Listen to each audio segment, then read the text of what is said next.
Hey guys, welcome back to the channel. This is a story about what if Naruto's xBulma is xChi-Chi Dragon Ball Z. Before I start, please support for more amazing content and do consider subscribing to my channel and share this video with your friends. This is written by Blacck ABYSS99 and link in description and support writer. Let's start the video. Planet Vegeta. Tonight was the happiest moment for Jine and Bardock. Jine had just given birth to a healthy baby boy and a quiet sense of relief replaced the tension that had gripped the room. Bardock stood by, watching as the doctors carefully examined his newborn son, making sure the baby was in perfect condition and checking his power level. Bardock, a low-class Saiyan, tall and muscular, with unkempt black hair that spiked out wildly, had 3 bangs hanging to the right of his forehead and 2 to the left. A rough scar ran down his left cheek.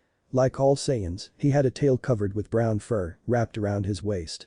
He was wearing dark blue and green battle armor, dark blue combat pants, long red armbands with matching leg warmers, and black and green boots.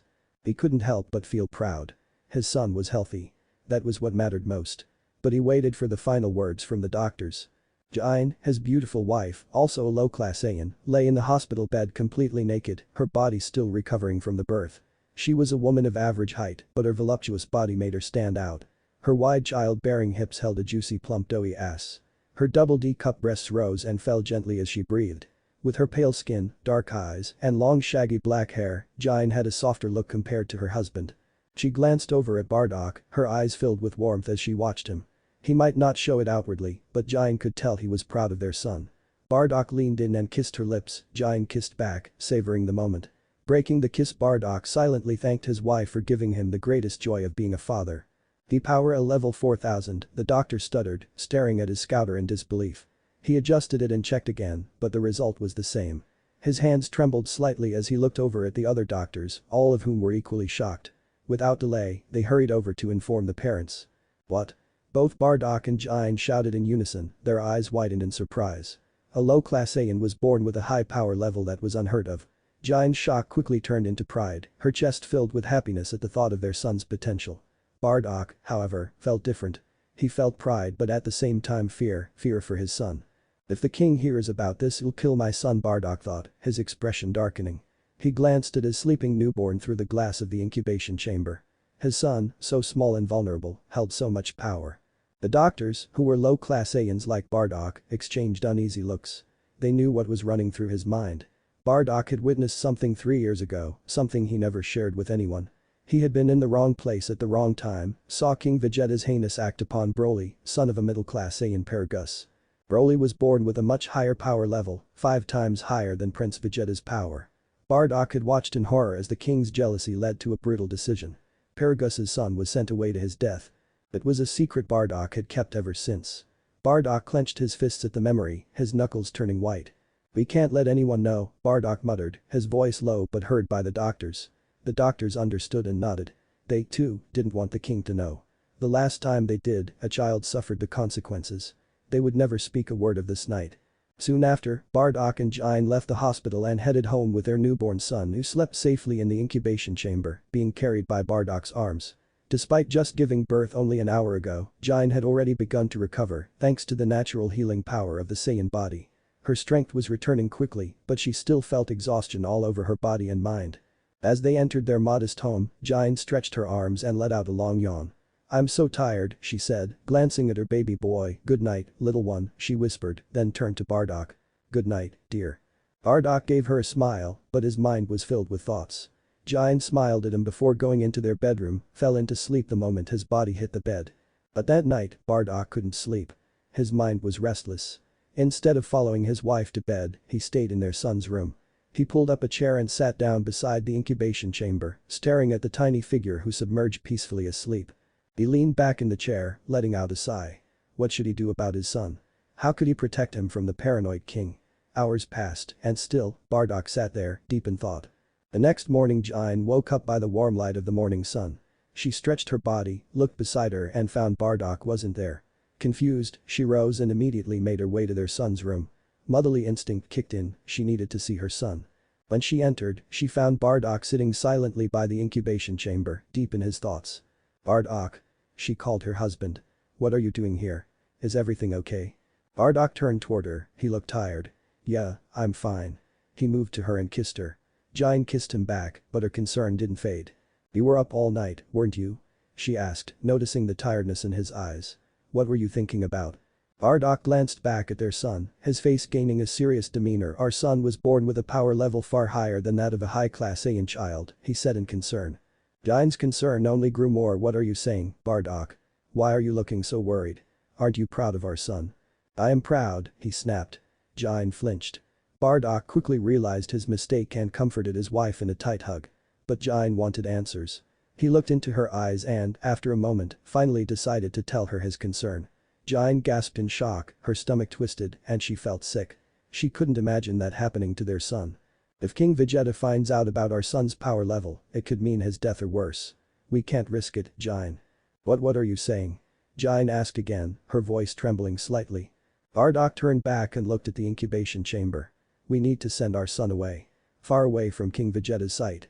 Jine's eyes widened in shock. "No," she shouted. "We're not just going to abandon our son. He's just a baby." Bardock shook his head. "I'm not saying we'll send him right now. We'll wait a year or two maybe. But we have to think ahead, Jine." Jine's fists clenched, her instincts screaming at her to protect her son. "And what if you're wrong? What if we can keep him safe here?" she demanded. "There has to be another way, Bardock." "There isn't," Bardock's voice was firm. "You've not seen what King Vegeta did to Paragus's son. That boy was just like our son, born with a power that terrified the king. We can't risk the same fate." Over the next few hours, Bardock and Jine argued bitterly. Bardock tried to make her understand, but Jine, with her maternal instincts in overdrive, couldn't bear the thought of sending her child away. "I don't know if I can do this," she whispered, her voice shaking. Bardock's expression softened. He reached out, placing a hand on her shoulder. "I don't like it either, Jine. But we don't have a choice." Jine looked at her husband, her eyes filling with tears. "We haven't even named him yet." Bardock's gaze softened, and they looked back at their son. "Nardoc," Jine whispered, "let's name him Nardoc." Bardock nodded, accepting the name, watching their son, knowing that they would have to make the hardest decision of their lives in the near future. A week passed, and suffice it to say, their lives had changed. Both Bardock and Jine were still deeply concerned, but they had no choice but to act as if everything was normal. They didn't want anyone to raise unnecessary concerns and attention to them. Jine, although relieved that they had time before making any drastic decisions, hoped that maybe, just maybe, they wouldn't have to send her son away as Bardock planned. She prayed that something would change and that they would find another way. Two Saiyans were heading toward Bardock's home, Salipa and Radok. Salipa, Bardock's sister-in-law, was a voluptuous woman with an athletic figure. Like Jine, she had an average height but slightly. She had double D-cup breasts and wide hips held her fat doughy ass. With a cropped spiky bangs hairstyle, she wore black shoulderless battle armor over a pink high-collared monokini bodysuit. Her tight outfit clung to her body, and her jiggling ass meat caught the eyes of every male passerby, causing them to do double takes. Radok, Bardock's older brother, looked similar to him and mirrored his brother's muscular build but a bit taller. As they approached the house, Salipa and Radok rang the bell, and soon both Jine and Bardock greeted them with open arms. "Salipa. Radok," Jine exclaimed, hugging her sister-in-law warmly. As Salipa hugged Jine back, she couldn't help but cop a feel of Jine's fat ass. "Look at that baby mama ass you've got there," she teased, causing Jine to blush. "Oh, hush," Jine replied. Salipa smirked, her purple eyes filled with mischief. "And those tits are full of milk. Hope you've got some for us, girl." Both brothers laughed at how easily Jine was teased by Salipa. "Enough of that, Salipa," Radok chuckled. "I want to see my nephew." "Yeah, where is the baby?" Salipa agreed, as excited as her husband. Bardock and Jine exchanged a quick glance as they led their family to their son's room. Entering the room, they approached the incubation chamber, and Salipa's eyes lit up with stars as she gazed at the baby. "He's so cute," she exclaimed. "Look how healthy he is." Jine smiled proudly. "Tell me about it. It took me hours to push him out. It was almost like he didn't want to come out." Both males chuckled at that. Radok leaned closer, his gaze fixed on the baby. His small face resembled a long-deceased man in their family, and Radok's eyes widened as he looked at his newborn nephew. "He looks a lot like our grandfather." Baby Nardoc looked healthy, his hair, a dark reddish brown, stood firmly upwards, two bangs sticking out in a downward V shape. His tail, wrapped comfortably around his body, matched the reddish-brown hue of his hair, making him look unique. "Think of baby Vegito." Salipa tilted her head. "No kidding," she exclaimed. "It's almost spooky how similar he looks. Like the old man is reborn or something." "We noticed it too," Bardock said, "though I have no idea where he got that hair color from. None of our family members ever had that color." His tail is also reddish-brown like his hair instead of brown like all Saiyans. Jine chuckled softly, but it suits him. Everyone agreed, the baby sure looked very unique. Salipa turned to the new parent. What's his name? We named him Nardoc. Bardock and Jine said proudly. Salipa clapped her hands together. Nardoc. I love it. He's going to be something special, I can feel it. Bardock turned on his scouter. What's his power level? He asked. Bardock and Jine stiffened but didn't interfere as the scouter scanned the baby. Salipa and Radok were their closest family and allies they had grown up with since childhood. They have complete faith in them. Suddenly, Radok froze, his eyes filled with disbelief. Salipa noticed it too as she checked her own scouter and the couple stared at the results, eyes wide. The power level they were seeing was so high that something should be impossible for a newborn, especially one from a low-class family. What the Radok stuttered, this can't be right. Salipa gasped, looking between Jine and Bardock. A power level this high. Bardock and Jine both decided it was time to explain everything to them. Bardock told them about Paragos and his son Broly and what the king did to them. That's why we're keeping it a secret. If King Vegeta finds out about his power level, he will do everything in his power to kill our son. Salipa's playful demeanor gone, placed a hand on Jine's shoulder. You're right to keep it secret. Bardock nodded, stepping closer to his brother. We're with you, Bardock. Whatever you need, we've got your backs, no matter what. And we'll help you however we can. Both Jine and Bardock felt a wave of relief wash over them. At least they weren't alone. With Salipa and Radok's support, they knew protecting their son would be much easier. Soon the group left little Nardoc's room and moved to the living room to discuss further what to do. Unbeknownst to them, a mysterious figure, covered in shadows, appeared in the baby's room, standing before Nardoc's incubation chamber. A tall womanly figure became visible, her long crimson hair flowed behind her, her glowing purple eyes fixed on the Saiyan baby with a gaze full of love. Her hand touched the glass of the incubation chamber as she smiled. In her left hand, she clutched a long, elegant staff with a crystal ball with a vertical halo around it. Her presence was otherworldly as if she didn't belong to this place. Welcome back, my love, the woman whispered, her voice filled with emotion. Inside the chamber, Nardoc's small body stirred slightly, almost as if responding to her voice. For the first time since his birth, his eyes opened, but still blurry. His gaze fell on the glowing purple eyes of the woman. My love, my dearest husband, the woman's voice trembled, filled with love, affection, and a little sorrow as she pressed her palm against the glass. Tears fell from her eyes, but she still smiled. Soon we'll be together again. Just wait a little longer. Everything will return as it once was, my dear Naruto. She kept looking at the child for a moment longer before her figure began to fade. Without a sound, the woman vanished into the shadows, leaving the room as if she had never been there. Nardoc, or perhaps Naruto, closed his eyes, drifting back into the peaceful sleep once more. 2 years later. The morning sun's warm light filled Bardock and Jine's bedroom, bathing the room in warmth. Jine lay naked in the arms of her brother-in-law, Radok, sleeping after a night filled with pleasure. As the morning light fell on Jine, she snuggled closer to Radok. She let out a small yawn. Radok stirred, slowly his hand went to Jine's soft melons. His hand squeezed her, pulling her closer, with his morning wood being hot-dogged by Jine's doughy fat-ass cheeks. Jine woke up and smirked. Good morning, Jine whispered, her voice still groggy from sleep, as her huge breasts were fondled by his rough hands. Radok grinned, fully awake. Morning, sis, he murmured, his hand went down her back before resting on her round, fat ass. He gave it a squeeze, making Jine let out a soft moan as she pressed herself against his hard cock even more, her hips rolling slightly to tease his morning wood. You're spoiled, you know that. Jine teased, feeling him grow even harder between her ass cheeks. Radok chuckled, his hand squeezing her ass again, this time harder. It's not my fault you feel so damn good, he growled in her ear. Jine shifted, her tail wrapped around his shaft, stroking his cock as she whispered, I bet you're still thinking about fucking my ass like last night, aren't you? Radok groaned. Last night was amazing, he admitted, with a smirk he smacked her ass, making her gasp. Besides, you are the one who made me hard. Jine chuckled softly, well, I suppose I can't let you suffer like this.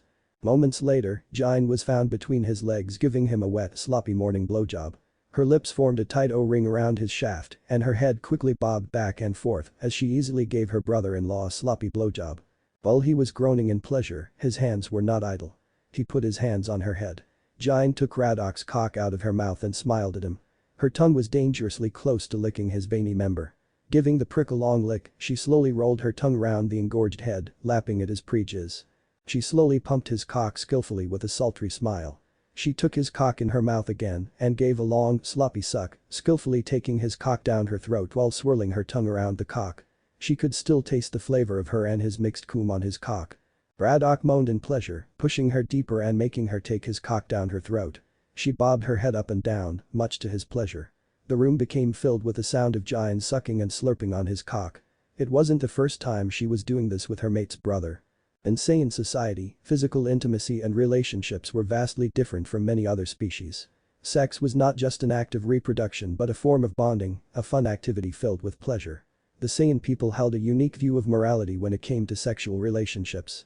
This meant that sex was open, celebrated, and shared among family members and friends alike. Fathers with daughters, mothers with sons, and siblings having sex with one another were all considered normal. It wasn't uncommon for Saiyan men and women to swap partners for nights of passion. They loved sexual pleasure just as much as their love for battle. Giant and Braddock's night together was no exception. While their respective mates were away on missions, they found comfort and pleasure in each other's arms. Both knew that Braddock and Salipa were doing the same. They had orgies and sex parties with each other many times before. It only made them closer to each other. Yet, one rule remained unbroken among all the Saiyans. A female Saiyan could only bear her mate's child, and males were expected to impregnate only their mate. While accidents could happen, they were typically dealt with without much fuss. However, not all Saiyans were too open. Everyone had their own preferences. Some did not like open relationships, some preferred only their mates, some strictly kept it within the family, and some preferred multiple partners and mates. The higher class Saiyans, mainly the royal family, were strictly kept within the family. They were careful to keep their bloodlines pure, keeping away from lower class Saiyans' blood. An hour later, Giant and Braddock finished their carnal activities. After a quickie in the steam-filled shower they exited with a satisfied grin on their faces. Once dressed in their usual attire, Giant couldn't wait to check on her baby boy. "Good morning, Braddock," she said cheerfully, looking into the incubation chamber. She smiled, even though she received no reply from her son, who was still peacefully sleeping inside. Braddock, fully dressed, leaned against the doorframe. "I'll see you later, Giant," he said. "Goodbye, Braddock." Giant planted a quick kiss on her brother-in-law's cheek. "Take care out there." As Braddock left, Giant turned her attention to the kitchen. Today, Braddock and Salipa would return from their mission, and she wanted everything to be perfect. "I need to prepare something special for Braddock," she murmured to herself. God knows what he's been eating these past few weeks. With a wide smile, she began to gather the necessary ingredients. "He's going to love this," she said, imagining his reaction. Nothing like a home-cooked meal to fill his stomach after a long mission. She giggled, knowing she would be Braddock's next meal after he had his fill with her cooking. Not far from planet Vegeta, a small spaceship was traveling through space, nearly approaching the Saiyan solar system. Inside the ship, the atmosphere was anything but quiet. In the main resting chamber, the crew leader's bed bounced under the weight of two Saiyans. Braddock and his sister-in-law, Salipa, were busy fucking each other's brains out. The air was filled with the scent of sex as the two lost themselves in pleasure and desire. "Fuck." Salipa screamed in pleasure. "You're so big, Braddock." "Fuck. Your cunt feels so tight, Salipa." Giant's mate growled and hammered into her cunt from behind. "Fuck, fuck, fuck." Salipa begged with sweat dripping down her from all over her sexy body. Her fat ass jiggled with each thrust. Braddock firmly gripped her bountiful hips as he thrust into her fat booty. Underneath, the jiggling of her tit slammed into her own face from the sheer force of her lover's thrusts. Braddock suddenly gripped her tail and squeezed and pulled her towards him harder. The pain from that turned Salipa even more. "Yes, fuck. Harder. Pull my tail again, oh shit." Salipa yelled out in pain and pleasure. The horny Saiyan was now moaning like a whore with the best ahiga smile she could muster. "Fuck." Braddock roared. Oh, God." Her head flew back, eyes rolling back into her skull as she was fucked by her lover. Suddenly, she felt him twitch inside her and screamed, "Cum in me, Braddock. I can feel it. Fill me up. Dump all that seed inside. Spill your seed inside me. Fuck." The male Saiyan roared as he hit his limits and spewed his load deep into her. Salipa's body shook heavily and screamed in pleasure as she hit another strong orgasm. "Yes." Bodies twitched erotically while Braddock dumped his load inside her. A few moments later, they lay blissfully, wrapped in each other's arms, breathing heavily as sweat dripped from their bodies, making the sheets beneath them wet. The blissful moment was broken by the beeping sound of Braddock's scouter. "Braddock. Braddock," came the voice of the ship's pilot. Irritated, Braddock groaned, "What is it now? We were having a moment here." Salipa gave a laugh, brushing her hair away from her face. "Yeah, what's so important that you can't let us enjoy our time?" "We're almost back on planet Vegeta," the pilot replied. Bardock glanced over at Salipa, who rolled her eyes in annoyance. "Shut it. We'll be ready in a moment," Bardock said curtly, cutting off the connection. I feel like a third wheel here," the pilot muttered to himself, clearly feeling out of place. With a playful shove, Salipa stood up, glancing back at Bardock. "Come on, let's get this over with. We can't keep the pilot waiting forever." Quickly, Bardock and Salipa hopped into the shower. "Feels good to be home," the pilot exclaimed as Frieza's massive ship came into view and hundreds of other smaller vessels. "Yeah," Bardock replied, his eyes narrowing at Frieza's main ship. A sense of dread fell over him, his instincts kicking in. "What do you think about all this?" the pilot asked, glancing back to Bardock and Salipa. "Must be important if Frieza called all the Saiyans to assemble." "I don't know," Bardock said, his brow furrowed. "Maybe that short stack bastard has some big plan," Salipa suggested while mocking the height of the tyrant. "Scouters on, watch your mouth," Bardock warned him with a serious expression on his face. Salipa quickly turned off her scouter and removed it, a smirk playing on her lips. "Thanks for the reminder, Bardock. I forget how paranoid you can be," she teased, but Bardock's expression remained the same. Bardock's gaze went back to the large ship as they flew past. "Frieza is already here," he noted, his voice dropping. "Something about this is strange. If he wanted to talk to his men, he could have just used the communication devices and sent live messages. If he's got new weapons for us, why call us all back to pick them up together?"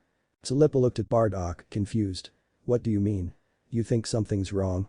"I have a bad feeling about this," Bardock admitted, his instincts telling him something was off. This entire situation felt off. As their ship finally touched down on the landing pad, Bardock's mind thought of Jin and their son. He was eager to return home, to feel the warmth of his family. As he was about to head off, a fellow Saiyan approached him with a wide grin on his face. Salipa stood nearby filling up a necessary document of their mission. "Yo, Bardock. Good to see you back. Didn't think you'd make it alive." The Saiyan joked, giving Bardock a playful punch on the shoulder. Bardock shot him an annoyed look. "Shut up. Any idea why we got called back home so fast?" "Beats me. Maybe they need us to conquer a big fortified planet," the Saiyan shrugged his shoulders. Then he paused, remembering something. "Oh. Bardock, Frieza's people have been asking around about the Super Saiyan." Bardock's eyes widened. "Super Saiyan? Like the one in the legend?" he asked as realization struck him. "Yeah. Not sure why, though," the Saiyan said and went away. "That's it. It all makes sense now," Bardock thought. He recalled some classified information from his mission and whispers from high-ranking members of Frieza's force. At the time, it didn't seem like anything important to him, but now it did. Clicked into place. Every Saiyan called back to their home planet. And Frieza's presence over their planet.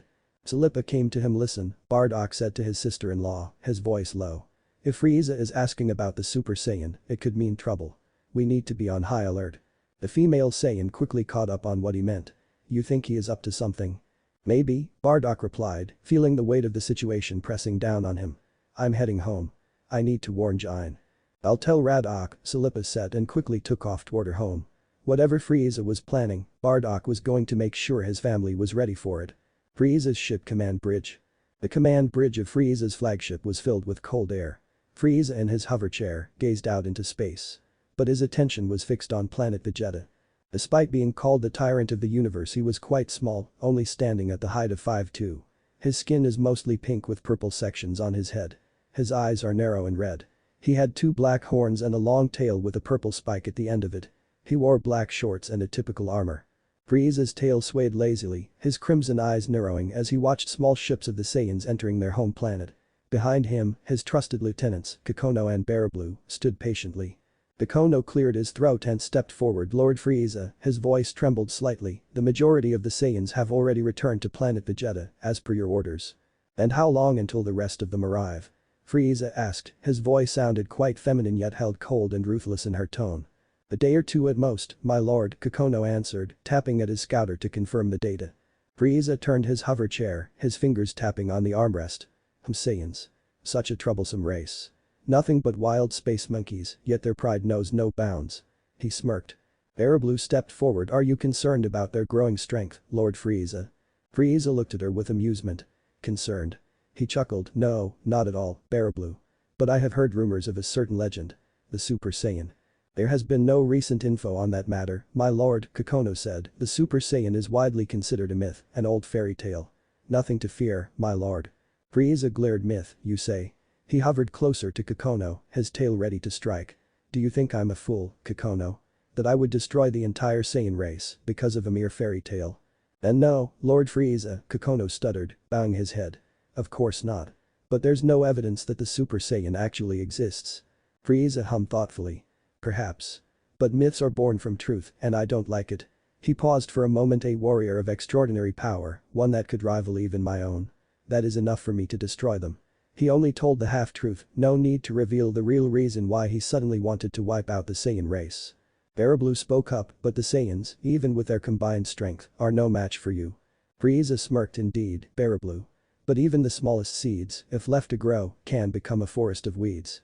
He floated back to observe planet Vegeta below. Why allow that to happen? Kakaroto and Barablu exchanged a glance and decided not to question their leader further. Keep me informed, Frieza said, breaking the silence. I want to know the moment every last Saiyan is back on that planet. Yes, Lord Frieza, Kakaroto and Barablu said in unison, bowing deeply as they stepped back. The Saiyans would all be home soon. And when they do, he would make sure they are all dead. Despite Saiyans being one of the core parts of his army, his decision was made and nothing would change his mind. Besides, they have brought their own destruction on themselves. You shouldn't mess with beings that are out of your puny monkey minds can ever understand. Jine was nearly done cooking in the kitchen as she hummed softly to herself. She didn't hear Bardock enter the house, moving behind her. With a smirk, he wrapped his arms around her waist, pulling her against him. Jine gasped in surprise, but she relaxed when she smelled the familiar scent of her husband. She looked over her shoulder and smiled when she saw Bardock. You're back, she said, her voice warm and excited. Yes, Bardock murmured. He took a long inhale of her scent as he nuzzled closer to her. We all got called back early, I couldn't wait to see my favorite girl. Jine's smile widened as she turned herself and their lips met in a deep kiss. Bardock's hands went down past her hips. Jine moaned into his mouth, feeling her mate groped her ass cheeks and molding it onto shapes as he pleased. Slowly they pulled away. Careful, she whispered teasingly, dinner's almost ready. But if you keep this up, we'll end up burning it. Bardock growled, sending shivers down her spine. I'm not too worried about the food right now. Besides, I missed you a lot. Oh. I am sure you did. She gave him a knowing look. Don't think I can't smell her scent on you, mister. Bardock chuckled along with Jine. Where's Nardoc? Is he still in the incubation chamber? Bardock asked, his eyes scanning the room for any sign of his son. Yes, but it's almost time to let him out, Jine replied excitedly as she told him to follow her. You should see him. Come on.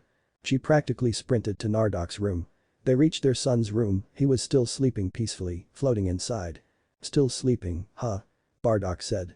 Most Saiyan babies break free from their incubation chambers, even if they are supposed to stay inside for the first 2 years of their life. But it seemed Nardoc quite liked the comfort of the chamber. It's almost 2 years now. Maybe he's just a late bloomer, Jine defended her son. But his growth is perfect. He's coming along well. Tonight, we will bring him out. Wouldn't that be so exciting, Bardock? Suddenly, Bardock's face turned serious as he kept looking at his son. Did anything happen while I was gone? Despite nearly 2 years having passed, they were still being cautious. Any small mistake could cost their son's life. Jine hesitated for a moment. She nodded. Actually, something did happen, she admitted, surprising Bardock. About a week ago, Nardoc seemed agitated in his chamber. His power spiked. What? Bardock's eyes widened with concern. Jine quickly calmed him. No one was alerted, she reassured him. Your brother was here. He made sure it went unnoticed. Bardock sighed in relief, but he sensed there was more and he pressed. After that, Nardoc's power level doubled. It spiked beyond anything we've ever seen. Bardock stood in shock, looking back and forth between his son and his wife. Doubled. He whispered. Jine nodded. But that's not all. Her voice was now filled with relief. After the spike, his power level dropped rapidly into normal levels. You can check for yourself. Without hesitation, Bardock pulled out his scouter and measured Nardoc's power. The numbers flashed across the screen. His brows narrowed in confusion. 200. He muttered. That was considered a high power level for a low-class Saiyan child. See? Jine said excitedly. It's real, Bardock. His power is dropped down, maybe his real power became hidden latent power. Bardock stood there, still digesting this recent development. Knowing his son was out of danger should have made him happy, yet he remained concerned.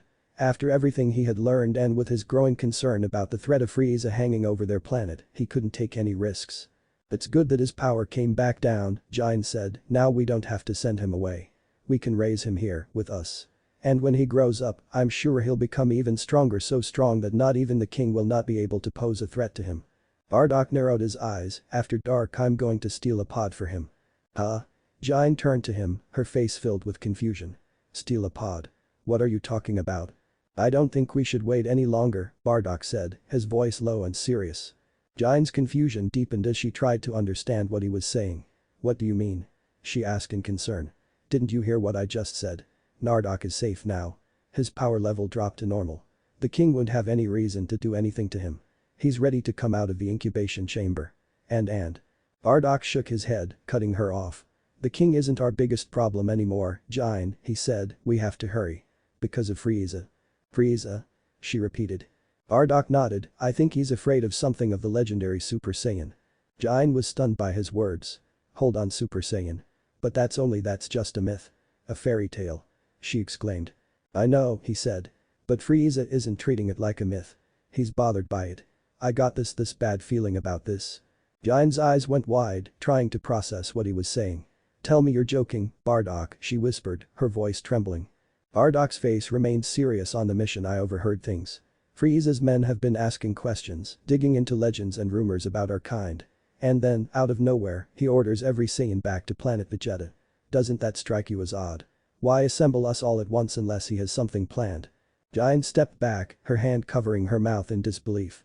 But that doesn't mean he's planning to wipe us out, does he? Frieza relies on us. We conquer planets for him. Exactly, Bardock said sharply. He relies on us, but he's also afraid of us. The moment he thinks we're a threat to his rule, he'll destroy us all without a second thought. Jine shook her head. No, that can't be true. It is, Jine, Bardock said, I don't have solid proof, but my instincts are screaming at me. I can't ignore them. That's why we can't wait. I need to get Nardoc off this planet, away from here before it's too late. Jine looked between Bardock and their son, who was still resting in the incubation chamber. She felt devastated. But she knew Bardock was right. After a long moment of silence, she agreed. Okay, she said. After dark we'll do it. Bardock pulled her into a tight hug, trying to calm her broken heart. Night had fallen as Bardock and Jine reached the far side of the planet. Bardock carried the space pod on his right shoulder, inside of which was their son, Naruto. He was wearing the typical Saiyan armor, his tiny fists pounding against the glass, and his muffled cries filled the quiet night. The sounds of his cries were painful, tearing at Jine's heart. Every cry from their son felt like a knife twisting deeper into her chest. She wiped away her own tears, but it was no use. She couldn't hold them back. Is there really no other way? Jine asked while sobbing. There must be another option. She gazed at the pod, her son's tiny fist still hammering against the glass. Bardock's face was hard, but many emotions stormed underneath that hardened look of his, but he had to stay strong. This is the only choice, Jine. Then why don't we all just leave? The three of us we could go together. She held Bardock, hoping that he would agree. We can't, Bardock said with a heavy voice. They're watching. Frieza's scouters, they'll track us in no time. Nardoc's power level is low now. Bardock sighed, placing the pod on the ground. His power can't be picked up from far away right now. Bardock looked at their son. They'd need to be close to detect him. That's why this is the best shot we have. Naruto's tiny face pressed against the window of the pod, his tear-filled eyes locking onto his parents. Jine knelt beside the pod, placing her hand on the glass, her hand trembling. Bardock did the same with his larger hand joining her. I've programmed the pod to head to a planet called Earth, Bardock said. It's in another galaxy, far away. The people there, they're weak. Their power levels are low. He'll be safe there, at least for a while. It's far off Frieza's radar. Jine nodded, though her tears continued to fall. Earth, it's so far. Will he be okay? Will he remember us? Knowing this might be the last time he will ever see them. Bardock's jaw clenched. He couldn't lie to her. I don't know, he admitted, his voice barely above a whisper. But we have to believe he will be alright. It's the only chance we've got. Nardoc, still crying, pressed his hands harder against the glass, as if trying to reach them, trying to break free. Jine's heart shattered at the sight. She leaned her forehead against the glass, closing her tears. Nardoc, my son, she whispered, if your father is wrong about this, if we're wrong, we will come for you. I swear it. Her voice broke and she cried openly. Bardock, fighting to keep his emotions in check. Listen, Nardoc, you do whatever it takes to survive. Whatever it takes. You hear me? He looked into the pod, into his son's wide tear-filled eyes. Be strong like a Saiyan. His voice catching in his throat, with Jine by his side they said, goodbye son. The pod began to hum as it slowly lifted off the ground. Jine's eyes widened with panic. Don't forget us, Nardoc. She screamed, hoping, praying, please don't forget us. The energy gathered around the pod as it launched towards the sky, its speed increasing as it left the planet's atmosphere and traveled into space. Jine hugged Bardock, crying into his chest, her body losing power in grief. Bardock held her close, his own heart breaking as he watched the pod disappear into the sky, taking their son far, far away. He tried to remain strong for Jine. But inside, he was just as broken. "We'll see him again," Bardock whispered, "we'll see him again somehow." But deep down, both of them knew nothing would ever be the same. The following day, everything changed. Bardock had been right all along. He, along with his family, had tried to warn their fellow Saiyans. He had stormed into the royal castle, demanding an audience with King Vegeta, but he was denied. Unbeknownst to Bardock and his people, King Vegeta and his elite warriors had already fallen and been slaughtered in cold blood by Frieza's father during a mission. The royal line had been wiped out just like that. Bardock, his brother Radok, Jine, Salipa, and a handful of Saiyans had fought to warn everyone. "Frieza is going to destroy us all," Bardock shouted in the streets. But they called him mad and delusional, and others just ignored him. Frieza's army covered the planet, preventing any exit. They alone stood before them. His fellow Saiyans fell one by one. Salipa died fighting beside him, her body broken and floating in space. His brother was the next to fall, Frieza's forces tore him apart. Bardock fought until he was barely standing, bloody wounds covering every inch of his body. His armor was torn apart, leaving him defenseless.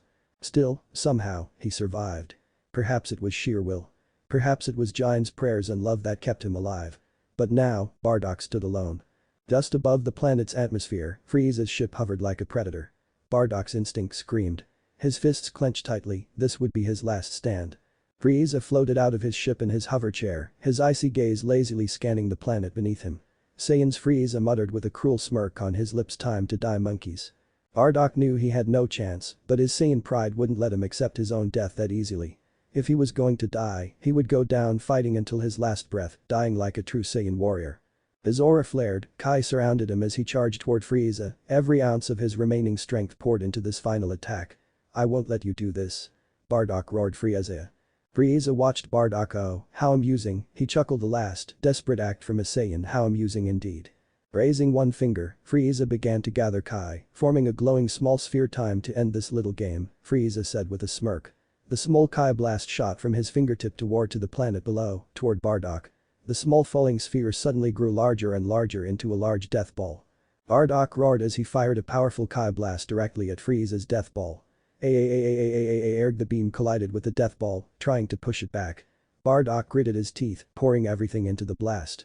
"I won't let you destroy us," he screamed and pushed back. But it wasn't enough. Frieza's death ball pushed forward and overpowered Bardock's Kai blast without any effort. Bardock roared, trying his best to push back till the death ball swallowed his blast, along with him. "Live, Nardoc," he screamed as the death ball swallowed him. "Live, my son. Survive. For all of us." His scream echoed one last time before his figure disappeared, disintegrating completely. The lone Saiyan warrior wasn't alone, countless Frieza Force men also got caught by the giant death ball, all because the tyrant wanted no witnesses alive to tell the tale. Down below, all the unaware Saiyans looked up at the sky, terrified as the death ball continued its slow descent. Jine prayed one last time, holding a picture of her happy family. Her prayer was not for herself, not for Bardock, but for her son. "Live free, my baby. Live for us, Nardoc," she whispered, as tears flowed freely from her eyes while she looked at the picture of herself, Bardock, and baby Nardoc still in his incubation chamber. The death ball finally made contact with planet Vegeta. The impact sent shockwaves across the planet, and in an instant, everything was consumed by the blinding light of destruction. The planet cracked, the ground split apart, and moments later planet Vegeta was no more. Frieza watched as the red planet was vaporized into nothingness. "Goodbye, Saiyans," he said, "you will not be missed." And with that, the mighty Saiyan race was reduced to ashes. Only a handful remained scattered across the stars, unaware of their planet's fate, unaware that their people had been wiped from existence. Far off in the vastness of space, far away from the destroyed planet Vegeta, a space pod was traveling through space, glowing with an energy field. The pod's design was purely for transportation, equipped with advanced life support systems to ensure the survival of its precious passengers. Inside the space pod, the ship's onboard AI came to life. A robotic voice echoed in the silent pod, identifying passenger, "Please stand by." A small mechanical arm extended from the wall, approaching the pod's passenger, a 2-year-old Saiyan child. The baby blinked groggily, his tail twitching slightly as he shifted in his sleep. Without warning, the mechanical arm punctured the child's arm with a needle, extracting a small blood sample. The child, Nardoc or perhaps Naruto, flinched and began to whimper, but the AI continued its task without care. Analyzing sample, the scanner lit up. A moment later, the AI voice spoke again. Passenger. Nardoc, son of Bardock and Jine.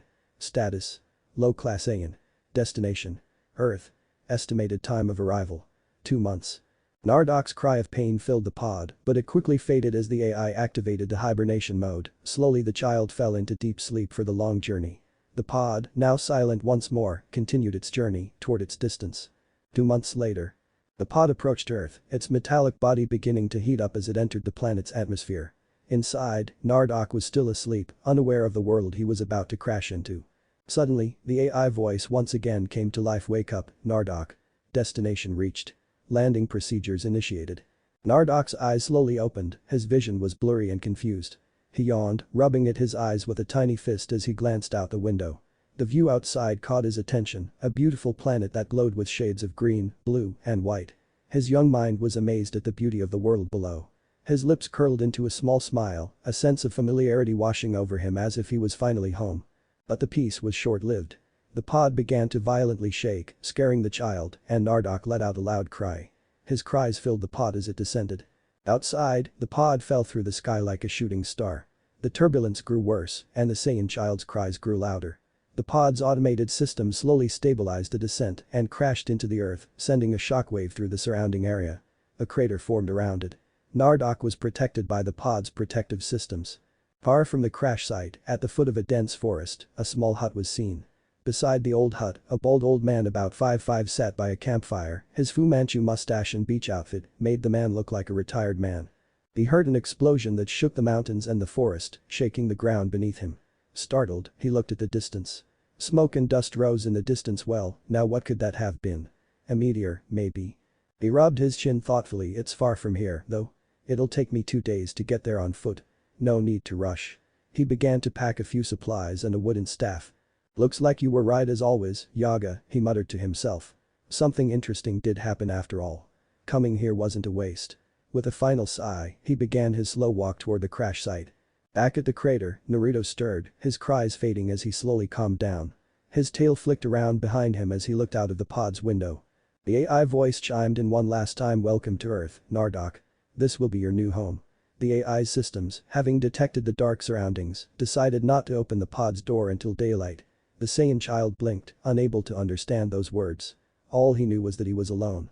His eyes grew heavy once more as exhaustion took over him again, and he fell asleep once again.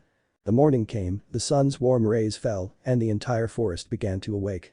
Birds chirped softly in the trees, and small animals began to roam around. The pod's AI is softly powered up. The soft glow of the sun entered through the pod's window, warming Naruto's small form. Slowly, his eyes slowly opened. He rubbed his eyes with his tiny hands and stretched his arms. He turned his head, catching sight of the outside. With a hiss, the pod's door opened.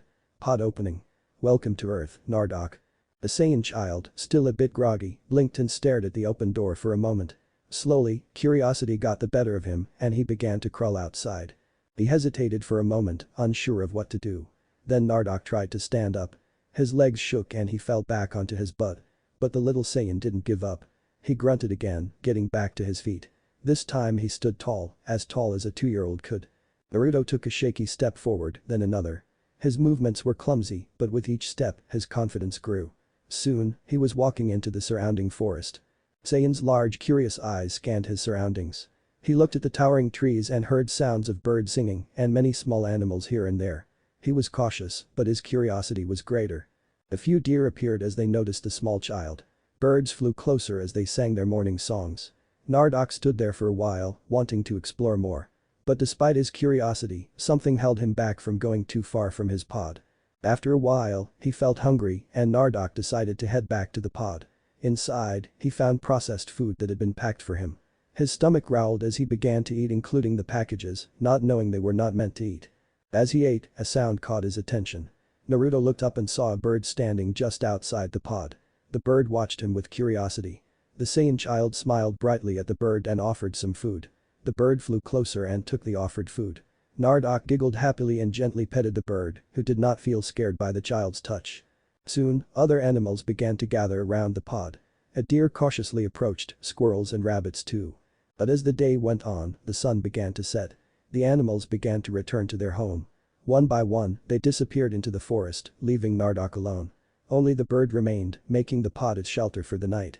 Nardoc didn't mind. He went inside the pod as night fell, and the forest was soon covered in darkness.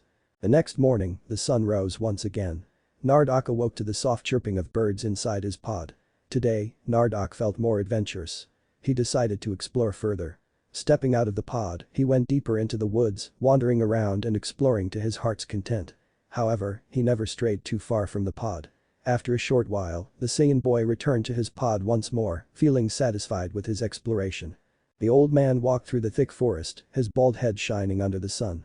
His thick white Fu Manchu mustache flowed gently in the breeze, as did his matching beard. On his back was a large turtle shell. His sunglasses reflected the sun's light. It took less time than I thought, he muttered to himself as he neared the massive crater. He pushed through a few bushes, expecting to see the remnant of a meteor, but what he saw left him speechless. Right near the crater was a small boy, no older than 2. The kid had spiky reddish-black hair and was clad in what appeared to be armor. However, there is one thing that caught his eye was the long furry tail behind the boy. The boy, Nardoc, looked around cautiously, waiting for something. He tensed when he heard the sounds from the bushes nearby. An old man stepped into his sight. His body was unknowingly prepared to fight, yet his mind told him to run. "Well, little guy," the old man said with a warm smile, "are you the one who caused that huge explosion yesterday?" His voice was raspy, but filled with kindness. Nardoc stared at the old man in confusion. His instincts made him wary. Still, he didn't respond, only blinking at the man with wide, curious eyes. "Why are you all alone here? Where's your father? Your mother?" the old man asked, crouching down to meet the boy's eye level. The boy, however, only stared back silently. The old man scratched his beard, glancing at the crater, and saw a pod in the middle of it. He stood up and moved closer to Nardoc. "Come on, little guy. I'll take care of you," the old man said, picking up the young Saiyan. The boy's fist shot out with lightning speed, landing a solid punch on the old man's chin. "Oof." The man was taken aback. "Kid. That really hurt." He chuckled. "You're quite the fighter, aren't you? Maybe I should train you a bit. With that attitude, you might become a great martial artist someday," he said as he rubbed his chin. Despite being cautious, Nardoc found himself curious about the strange old man. He didn't put up any more fight when the old man carried him to his pod. After a short walk, they arrived in the middle of the crater where the pod was. The old man's jaw dropped as he took in the sight of the space pod nestled in the dirt. "The pod?" he murmured to himself. "No, it couldn't be. Probably some kind of satellite or weather station. But this is something else." Nardoc, who had spent months in that pod, showed no signs of fear or surprise. The old man scratched his bald head, still processing. He turned his back on the pod and looked at the boy. "So, what should I do with you, kid?" he mused aloud. "I can't leave you here. Guess I'll have to take care of you until I can find your parents. Even if that means traveling through space." Haha. He laughed, though there was a hint of nervousness in his voice. Taking care of children wasn't exactly his expertise. "Now then, what should I call you? Do you have a name, kid?" Just then, a soft, gentle voice of a woman whispered through the air. "Naruto. His name is Naruto." The old man froze, his eyes wide behind his sunglasses. He glanced around, trying to sense and locate the source of the mysterious voice. But all he could see were the trees and hear the chirping of birds. He shivered, unsure of whether he had imagined it. "Naruto," he muttered under his breath, testing the name. The moment the word left his lips, the boy in his arms giggled and clapped, his face lighting up with joy. The old man blinked in surprise. "Well, would you look at that. Seems like you like that name, huh? Naruto, huh?" He glanced around the forest again, still searching for where that voice came from. "I don't know where that name came from, but you seem to be familiar with it." The boy giggled again. "Well, Naruto it is." He smiled, his previous wariness slowly fading away, dismissing the voice as his imagination. "Now, where are my manners? I haven't introduced myself yet." He puffed out his chest, a comical grin spreading across his face. He put Naruto on his feet. Suddenly, he struck a weird pose. "I am the turtle hermit. The sage. The master of the turtle school. The strongest man in the world." He raised a finger dramatically into the air, and most of all, the legendary super pervert, Master Roshi. Naruto burst into giggles, clapping his hands in excitement at the old man's comedic display. "You like that, huh?" Roshi said, grinning. "Well, it's good to see you have good taste, kid." Roshi chuckled to himself. A few weeks ago, he would have laughed if anyone told him he'd end up finding a strange child in a forest. But here he was. His sister, Yaga, had visited him just a few weeks ago, as she did every year. One thing led to another, and before he knew it, she was reading his fortune with her magical powers. You'll find great fortune in the forest, she had told him. Rashi had brushed it off, reluctant to leave his house. He'd rather watch bimbos with huge racks and fat ass and skimpy outfits doing erotic yoga on TV than go into the mountains and forest. But, as always, he couldn't say no to his sister. Now, looking down at the little boy, Naruto in his arms, Rashi realized Yaga might have been right after all. Fortune had certainly come in an unexpected form. Well, kid, Rashi sighed, looks like we're in this together now. Let's see what kind of trouble we can get into. Not so far from them, a tall womanly figure watched the old man and the child leave. Her long crimson hair flowed gently. Her bright purple eyes glowed softly with a mixture of happiness and sorrow. She stood silently, her gaze fixed on the boy in Master Rashi's arms. It was the same woman who had visited Naruto during his time in the incubation chamber, claiming him to be her husband. She felt relieved, knowing that Naruto was in good hands now. She had longed to hold him, to protect him herself, but she knew it was not her time to interfere directly. As Rashi and Naruto moved further away, she whispered into the wind, "Good luck, my love. I'll always be watching over you." Her voice was filled with love and desire. She looked at Naruto one last time before she faded back into nothingness. A few months later. The next few months were challenging for Master Rashi. Living in the small hut with a child, still waiting for the little one's parents to come, was something he was not prepared for. On top of that, Naruto, energetic and incredibly strong for a child his age, was unlike any child Rashi had ever seen. Every day was a new surprise and a new mess to clean up. When Rashi bathed Naruto, the boy would sometimes kick so hard that the custom-made tub would shatter, leaving the old master to repair it again and again. Rashi tried to keep Naruto entertained with toys, wooden blocks, a rocking horse, a doll, and even a small wooden bike. But no matter what he made or bought, Naruto would break them, often unintentionally, with his immense strength. The only thing that truly captured the boy's attention was hunting. Naruto loved going out into the forest with Rashi to track wild animals for their daily meals. He especially loved the thrill of catching his own food, always eager to eat so much that he devoured more than the amount of food for 2 or 3 men. One day, while hunting, Naruto encountered a saber-toothed tiger. Without hesitation, he punched the beast, and with one hit, it lay dead at his feet. Rashi stood in shock, his mouth agape. The punch didn't even seem that hard, and yet the tiger was no more. And just the other day, the boy had shattered a boulder with a casual punch. No ordinary child could do such things. Master Rashi began to observe Naruto more carefully. He noticed several unusual traits. Naruto's spiky reddish-black hair and his strange tail, no human child had a tail like that. The tail, he discovered, was incredibly sensitive, causing the boy to cry out whenever it was pulled or touched. He used his Kai sensing abilities to check the boy's power level, and it confirmed that he had suspected Naruto's energy was far higher than any normal human, especially for a child. Questions flooded Rashi's mind. Space pod, he thought, armored kid, explosion, crater, it all started to make sense. Naruto wasn't human. He was an alien. That night Naruto had fallen asleep, but Rashi couldn't. They were still staying in a hut at the foot of the forest near Mount Peozu, a place that had once belonged to one of his students, who had passed away. Rashi's mind raced. He decided to take a closer look at the space pod Naruto had arrived in. He stepped inside the pod. As he did, several screens lit up, filled with strange symbols and unreadable text. He had lived for over 300 years and had learned many languages, but none of these symbols made sense to him. It confirmed his suspicion that Naruto was not of this world. Rashi was deep in thought. What should he do now? If anyone found out that Naruto was an alien, greedy humans would surely try to capture and experiment on the boy. They'd harm him, and Rashi couldn't allow that. Rashi made up his mind that he would protect Naruto, raise him, and train him to become so powerful that no one could ever harm him. The next morning Naruto woke up early, as he always did, filled with energy. He got out of bed and stepped outside the small hut. The first thing he saw was Master Rashi, moving around, jumping, punching, and kicking the air. Naruto's eyes widened in curiosity. The old man looked like he was having fun, so Naruto tried to mimic his movements from a distance, copying the punches and kicks. Rashi sensed Naruto's presence and looked over. "Hey there, kid," he called, waving. "Awake already, huh?" He chuckled, watching as Naruto eagerly waved back, his face lighting up with happiness. The Saiyan boy ran over to him. Rashi knelt to his level. "Naruto," he began, his voice soft but firm, "I've decided to adopt you." Of course, Naruto couldn't understand the words yet. Rashi lifted Naruto onto his shoulders. The child giggled and enjoyed the ride. Rashi smiled. "Come on, Naruto," he said, "we're going to the city today." As soon as Rashi took off into the air, flying toward the nearest city, Naruto's eyes widened in surprise. He held Rashi's shirt tightly. The little boy didn't cry or show fear, instead, he only showed excitement. Rashi smiled to himself as he flew. Somehow, the decision to adopt Naruto felt right. It was as if he had found something that had been missing his whole life, a son. Under Rashi's guidance, Naruto would grow into something truly incredible. Time skip. It had been 11 years since Master Roshi had taken Naruto as his adopted son, and those years had been nothing short of eventful. Raising a child as powerful and energetic as Naruto had its ups and downs, but the old master had come to love the role of fatherhood. Though it was challenging, Roshi had learned how to handle Naruto's immense strength and boundless energy. Now, he couldn't imagine life without him.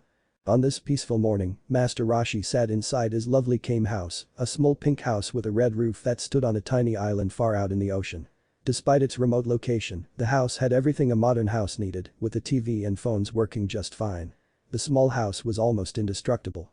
It had survived countless incidents, including the time Naruto, while training his Kamehameha technique, accidentally created a tsunami that engulfed the house. Yet, the house remained unscathed. The house could even be stored inside a capsule. Roshi stood up from his bed and stretched, taking a moment to bathe in the morning sun before stepping outside. His gaze fell on Naruto, who was training on the beach. The 13-year-old was already a sight to behold, standing at 5'6", with a muscular build. He appeared significantly older than he actually was. He was wearing a sleek kung fu outfit and his spiky dark reddish-brown hair looked as wild as ever. Roshi smiled, feeling proud of his adopted son. Think of Teen Vegito with a body like preteen Gohan SSJ2-like body wearing Bruce Lee's iconic uniform. Naruto noticed his dad and stopped his training. "Hey, Dad, what's up?" he called out, wiping the sweat from his face. "Good morning, son. Up and training already?" Master Roshi asked, stepping forward with a chuckle. "Yeah," Naruto replied, shrugging. "I have to train every day if I want to get stronger," he said with determination, but his stomach let out a loud growl. Naruto rubbed the back of his neck sheepishly, flashing his father an embarrassed grin. "Hey, guess I'm hungry." Roshi laughed at Naruto's antics, always amused by how his appetite seemed to grow with his strength. "Well, come inside, Naruto.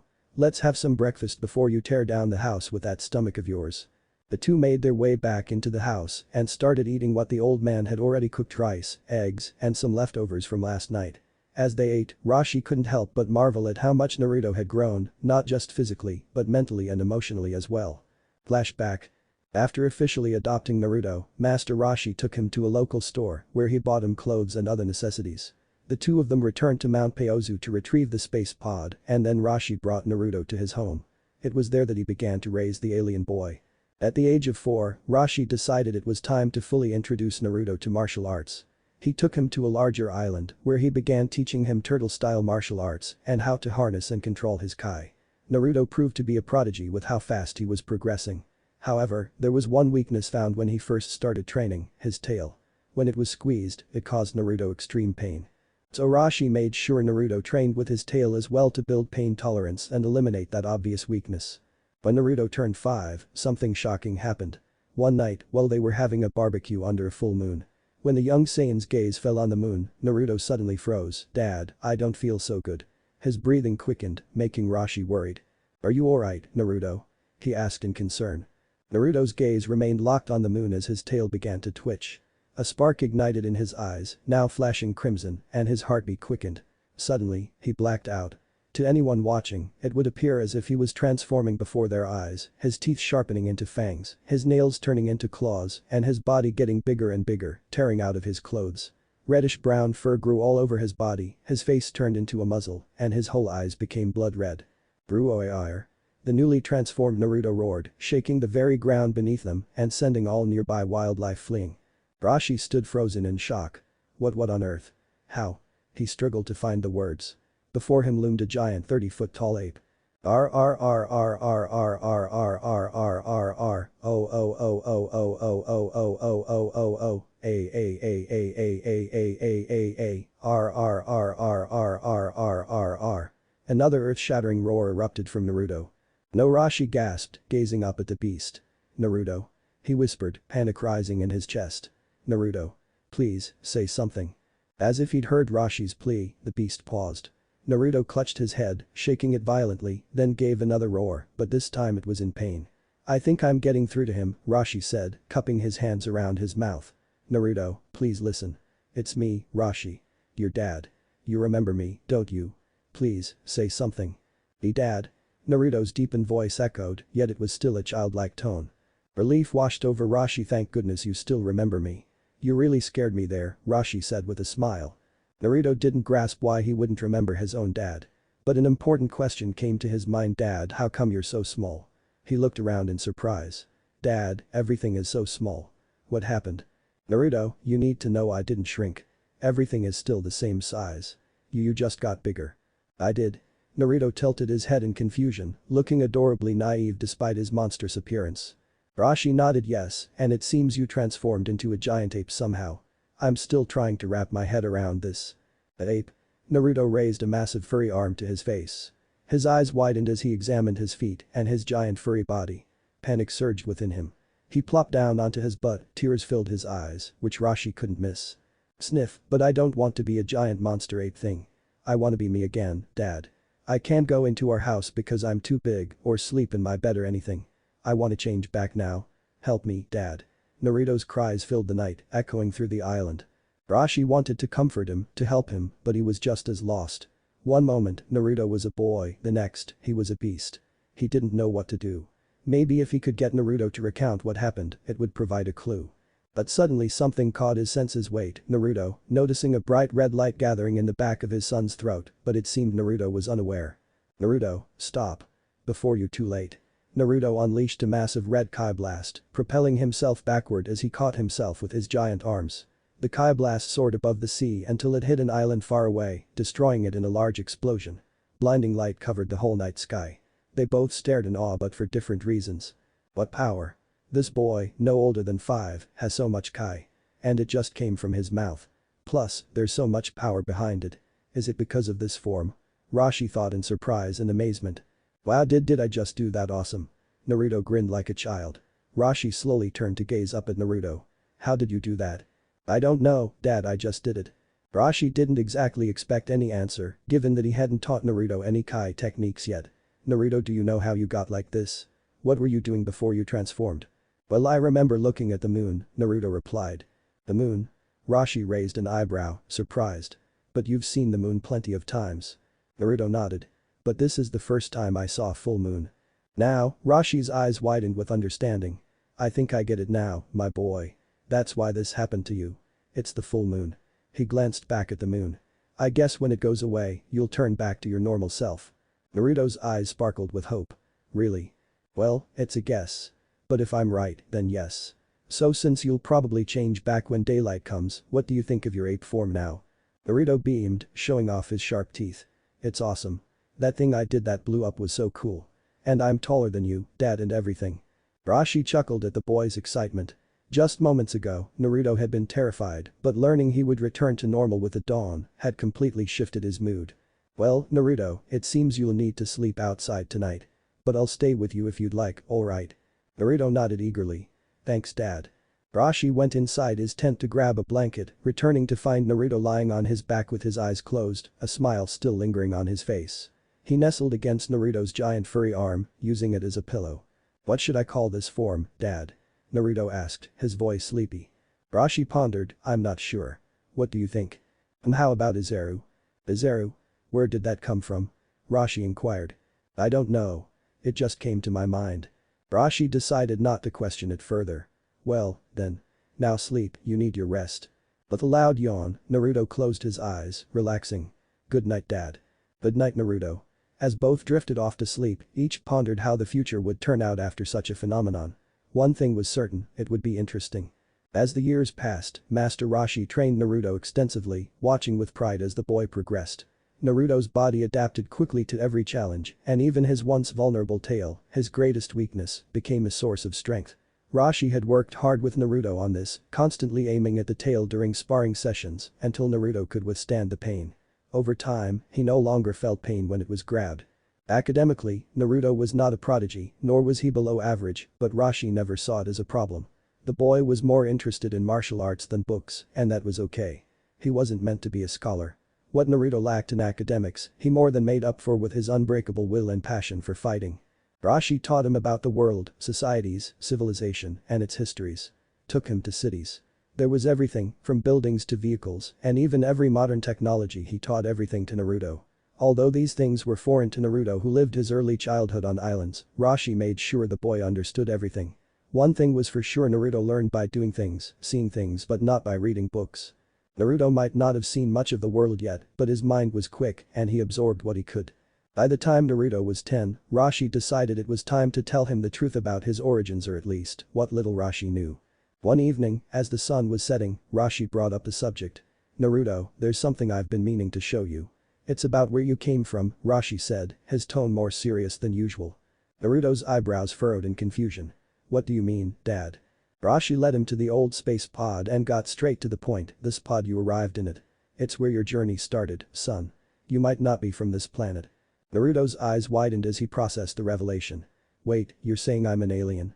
"I believe so," Rashi nodded. "There might be more answers in that pod, something that can tell you where you truly came from." With a deep breath, Naruto approached the pod. The inside was compact and worn from years of disuse. He sat on the seat inside, his heart pounding in his chest. Suddenly, a mechanical voice of the pod AI came to life, identifying, "Please stand by." The pod scanned Naruto from head to toe before speaking again. "Passenger. Nardoc." "Nardoc." Naruto repeated aloud, feeling odd familiarity with the word. "Is that my real name?" Rashi remained silent, watching with curiosity as Naruto tried to piece together this new information. An unknown fear gripped his heart that he could not explain. Playing the last recording. Naruto's heart raced as a screen flickered to life. On it appeared two people, a man and a woman. They both resembled Naruto in some ways, but their faces were different and unfamiliar. The woman spoke first, her voice trembling. "Nardoc, my son," she began, her words filled with emotion. "If your father is wrong about this, if we're wrong, we will come for you. I swear it." The sight of the woman who just claimed Naruto as her son, openly crying, tugged at Naruto's heart. The sound of her sobs was heart-wrenching. The man, who Naruto assumed was his father, stepped forward. His voice was firm but full of emotion. "Listen, Nardoc, you do whatever it takes to survive. Whatever it takes. You hear me?" He looked as if he was looking straight into Naruto's eyes. "Be strong like a Saiyan." Saiyan, Naruto whispered. The word echoed in his mind. "Is that what I am?" "Goodbye, son," they both said in unison, the screen fading to black. Naruto unintentionally reached for them. He felt sad, happy, confused and full of unknown emotions. He sat there, stunned. His mind buzzed with 1,000 questions, but before he could dwell on them, 3 slender cables extended from the pod and gently attached themselves to his forehead. The flood of information began flowing into his mind, basic knowledge about what it meant to be a Saiyan, their natural abilities, and basic fighting techniques. The process was overwhelming, and when it was over, Naruto was left gasping for air. He exited the pod slowly, his face a mix of wonder and confusion. "Dad," Naruto started, his voice shaky. "I think I saw my real parents." Rashi's heart tightened at Naruto's words, but before he could respond, Naruto rushed forward and embraced him tightly. "But you're still my dad. You're the one who raised me." He cried on his dad's shoulder, not daring to let go. Rashi felt a lump in his throat. "Naruto, he trailed off, hugging the boy back, feeling somewhat relieved. "And you will always be my son, never doubt that." Calming down Naruto, he continued, "So, what did you learn?" After a moment, Naruto pulled back, his eyes wide with curiosity. "Dad, there's so much I need to figure out. Why did they send me here?" Rashi nodded, his expression softening. "You're right, son. We should talk about everything you learned. But first, let's go inside. We sit down and just talk it out." Naruto agreed, his head still swimming with new knowledge and revelations, but he knew one thing for sure, no matter what his origins were, this was his family, and nothing could change that. The morning was as usual on Rashi's island. The sun had risen high as the morning slowly passed. Naruto, after his morning training, decided to do some household chores. If he didn't clean up, who knew what kind of mess Rashi would end up in. The old man was practically hopeless when it came to keeping the house in order. As Naruto swept and tidied up, he chuckled at the thought of his father without him, probably buried under piles of porn magazines and dirty ramen bowls. Meanwhile, Master Rashi settled into his favorite spot on the couch, remote in hand, turning on the TV. With a perverted grin, he flipped to his favorite program, hot women doing aerobics in skimpy, barely legal gym outfits. His eyes widened and a trickle of blood slowly ran down his nose as he watched their bouncy melons and jiggling fat ass. "Ah, now that's how you start a day," Rashi muttered, chuckling to himself. Rashi was a known super pervert, and despite his old age, his appetite for women hadn't diminished in the slightest. He would be damned if he didn't pass on some of that lustful wisdom to Naruto. Fortunately for him, Naruto turned out just the same. The boy had an eye for beautiful women. In fact, Naruto's first kiss, and much to Rashi's pride, a blowjob, had come from a sexy mermaid during one of their island adventures. Rashi had never been prouder. A sloppy blowjob from a mermaid was something to die for. As Naruto worked his way through cleaning the basement, he noticed something odd tucked away in a dusty corner. A strange orange ball with 3 red stars inside it. Curious, Naruto picked it up. It glowed dimly for a moment before it faded back to normal. What is this thing? He wondered aloud. Naruto ran up the stairs and found Rashi, who was still glued to the television, grinning ear to ear as the women on the screen twerked their fat asses in their non-existent tight booty shorts. "Dad.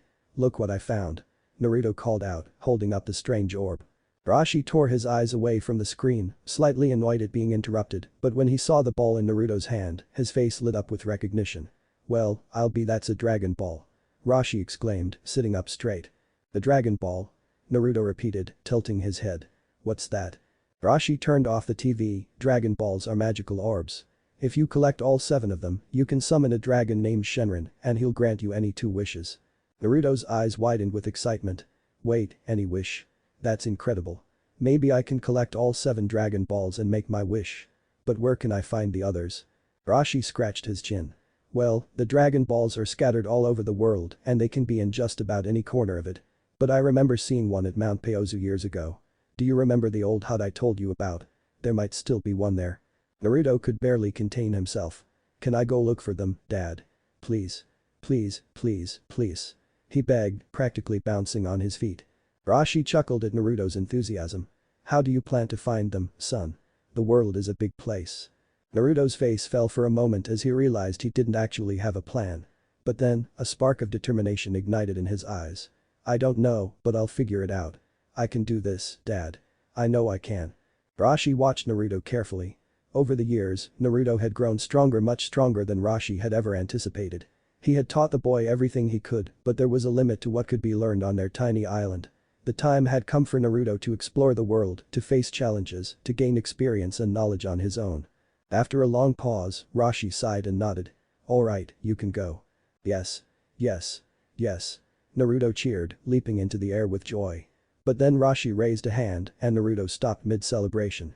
But, Rashi added sternly, you have to promise me you'll be careful. The world isn't always kind, Naruto. If you run into trouble, don't hesitate to call me. Understood? Naruto nodded, his face serious now. I promise, Dad. Rashi smiled softly.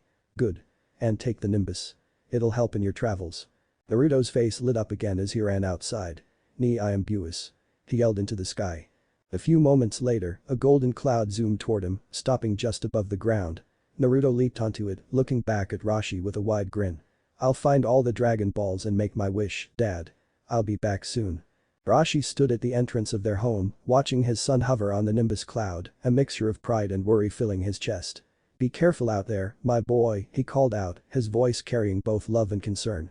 Naruto waved one last time before the Nimbus shot off into the sky, leaving the island behind. Rashi stood there for a long while, staring at the empty sky, wondering just what kind of adventure Naruto was about to embark on. His little boy was growing up and the world was about to meet him. And Rashi knew that wherever Naruto went, trouble and excitement would surely follow. Naruto had flown on Nimbus for a few hours before finally reaching Mount Peozu. His heart raced with excitement, eager to find the next Dragon Ball. The vast forest and mountains stretched out before him and Naruto immediately set out to search for the Dragon Ball. But as the hours dragged on, his excitement began to wane. He climbed the mountainside, dug through bushes, climbed trees, and even looked under large boulders, but there was no sign of the Dragon Ball. The sun had already begun to set. The sky turned hues of orange, signaling night was about to fall. Exhausted and frustrated, Naruto decided it would be best to rest and continue the search tomorrow. At the foot of the forest, there was a small, forgotten hut between the trees. His father had once mentioned it belonged to a student who had long since passed, and it had been abandoned for years. Looks like I'll be staying here tonight, Naruto muttered to himself, walking toward the hut. As he entered, a thick layer of dust covered everything. The place looked like it hadn't been touched in ages. Naruto, not one to sleep in filth, set to work cleaning up. He swept away the dust, tidied the room, and as he moved a few boxes in the corner, something caught his eye, a glint of orange. Curious, he bent down to take a closer look. No way, Naruto whispered as he picked it up. Is that a Dragon Ball? Sure enough, the orange orb glowed in his hand, 4 red stars shining back at him. Who knew it was right here all along? Naruto grinned as he secured the Dragon Ball in his bag. As the night fell, Naruto lay down on his bed made out of leaves, staring up at the wooden ceiling of the old hut. 2 down, only 5 more to go, he murmured with a smile. His adventure was looking bright and he couldn't wait for tomorrow. The next morning, sunlight came through the windows, waking Naruto from his sleep. He stretched, feeling refreshed and ready for the day. After packing up, he stepped outside, taking in the morning beauty of Mount Peozu. The air was fresh, birds sang, and the forest swayed gently in the breeze. For a moment, Naruto simply enjoyed the scenery. Suddenly, his stomach growled, snapping him back to reality. "I need food," he muttered, clutching his belly. "Better get something to eat." Naruto grabbed a nearby axe and headed into the woods to gather firewood. A short while later, Naruto returned with a large tree stump slung over his shoulder. He set it down before launching it into the air. In a single swift motion, he leaped up, punched the stump, and shattered it into perfect pieces of firewood. He was pleased with his work. "That'll do." Just as he was about to head toward the river to fish, something strange caught his eye. The Dragon Balls in his bag started glowing, but only for a moment before dimming. "Huh, that's new. Dad never mentioned anything like that," Naruto muttered with a frown. But, for now, he shrugged it off and continued toward the river, intent on catching breakfast. Once he reached the water, Naruto sat on the riverbank and dipped his tail into the flowing river, a grin spreading across his face. "Alright, come on, fishy," wiggling his tail slightly to attract his prey. He could see a large shadow moving closer under the water's surface, near his tail. In a flash, Naruto yanked his tail out of the water and a massive car-sized blue fish leaped out, its jaws snapping. Without missing a beat, Naruto roundhouse kicked the fish mid-air, sending it flying into the boulder with a thunderous crash. Cracks appeared across the large stone where the fish landed. Naruto grinned as he stood over his prize. "Now that's what I call a fish." He hoisted the fish over his shoulder and began the return back to the hut. "This should last me until dinner." As Naruto approached the hut, he suddenly heard the distant roar of an engine. Is that a hover car? Naruto thought, narrowing his eyes as the noise grew louder. The road leading to the hut was rarely traveled, there shouldn't have been anyone around. "I thought no one lived here, what's going on?" The sound drew closer and closer, kicking up dust and debris. The car's engine roared aggressively, and soon enough, a heavy-duty off-roader hover vehicle raced toward Naruto's temporary home. His eyes filled with curiosity and caution. Who could this be? Finally, the car skidded to a stop in front of him, and the door swung open. Out stepped a blue-eyed, blue-haired girl. Naruto's breath caught in his throat. She was gorgeous. Her figure was nothing short of breathtaking, a fair-skinned girl with an hourglass-shaped body, with long toned legs, a plump fat ass that practically defied gravity, and large C-cup breasts that strained against the tight pink dress she wore. Her hair was styled in a braided ponytail tied with a red ribbon. The dress was so short that it barely covered below her ass, offering a teasing show of her bubble butt and long smooth creamy legs. Naruto's eyes trailed over her body, unable to help himself.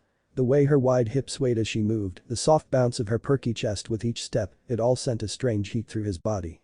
She is beautiful, Naruto thought, feeling his cheeks flush slightly. The blue-haired girl casually rested a hand on her hip and Naruto noticed the outline of a gun strapped to her waist. But despite the weapon, her demeanor didn't seem hostile. She wasn't here for a fight, if she was, she would have tried to ambush him the moment she got out of the car. No, she had other intentions. Naruto regains his composure. "Can I help you?" he asked, his voice steadier than he felt. Moments ago. Bulma drove along the rough dirt road, the roar of her engine echoing through the quiet wilderness. Her off-road hover car kicked up dust as it went toward its destination. She glanced down at her dragon radar, its yellow dots blinking. "Where is that Dragon Ball?" she muttered, eyes narrowing. The radar beeped, signaling that she was close. "It should be right around here somewhere near that hut." As her car approached the old dusty hut and stopped, Bulma saw a figure outside. Her breath caught in her throat. The boy standing there was tall, with spiky reddish-brown hair. He looked about her age, my god he's so handsome. Her heart fluttered as she took him in, from his well-defined muscles to his piercing dark eyes. Getting out of the car, she felt his gaze upon her. He asked her something, but she was too busy checking him out, "He looks so dreamy and he's looking right at me." Her cheeks flushed as she realized his gaze had locked onto her. Present time. Bulma took a deep breath, trying to compose herself. She had a mission to find the Dragon Balls, but with this handsome guy in front of her, it was hard to focus. "Hello," she said again, her voice slightly more confident, though her heart was pounding in her chest. She met Naruto's eyes and gave him a friendly smile.